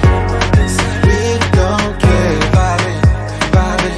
Driving all night long. I don't care what they say. We don't care. Driving all night long. I don't care what they say. That's a hit.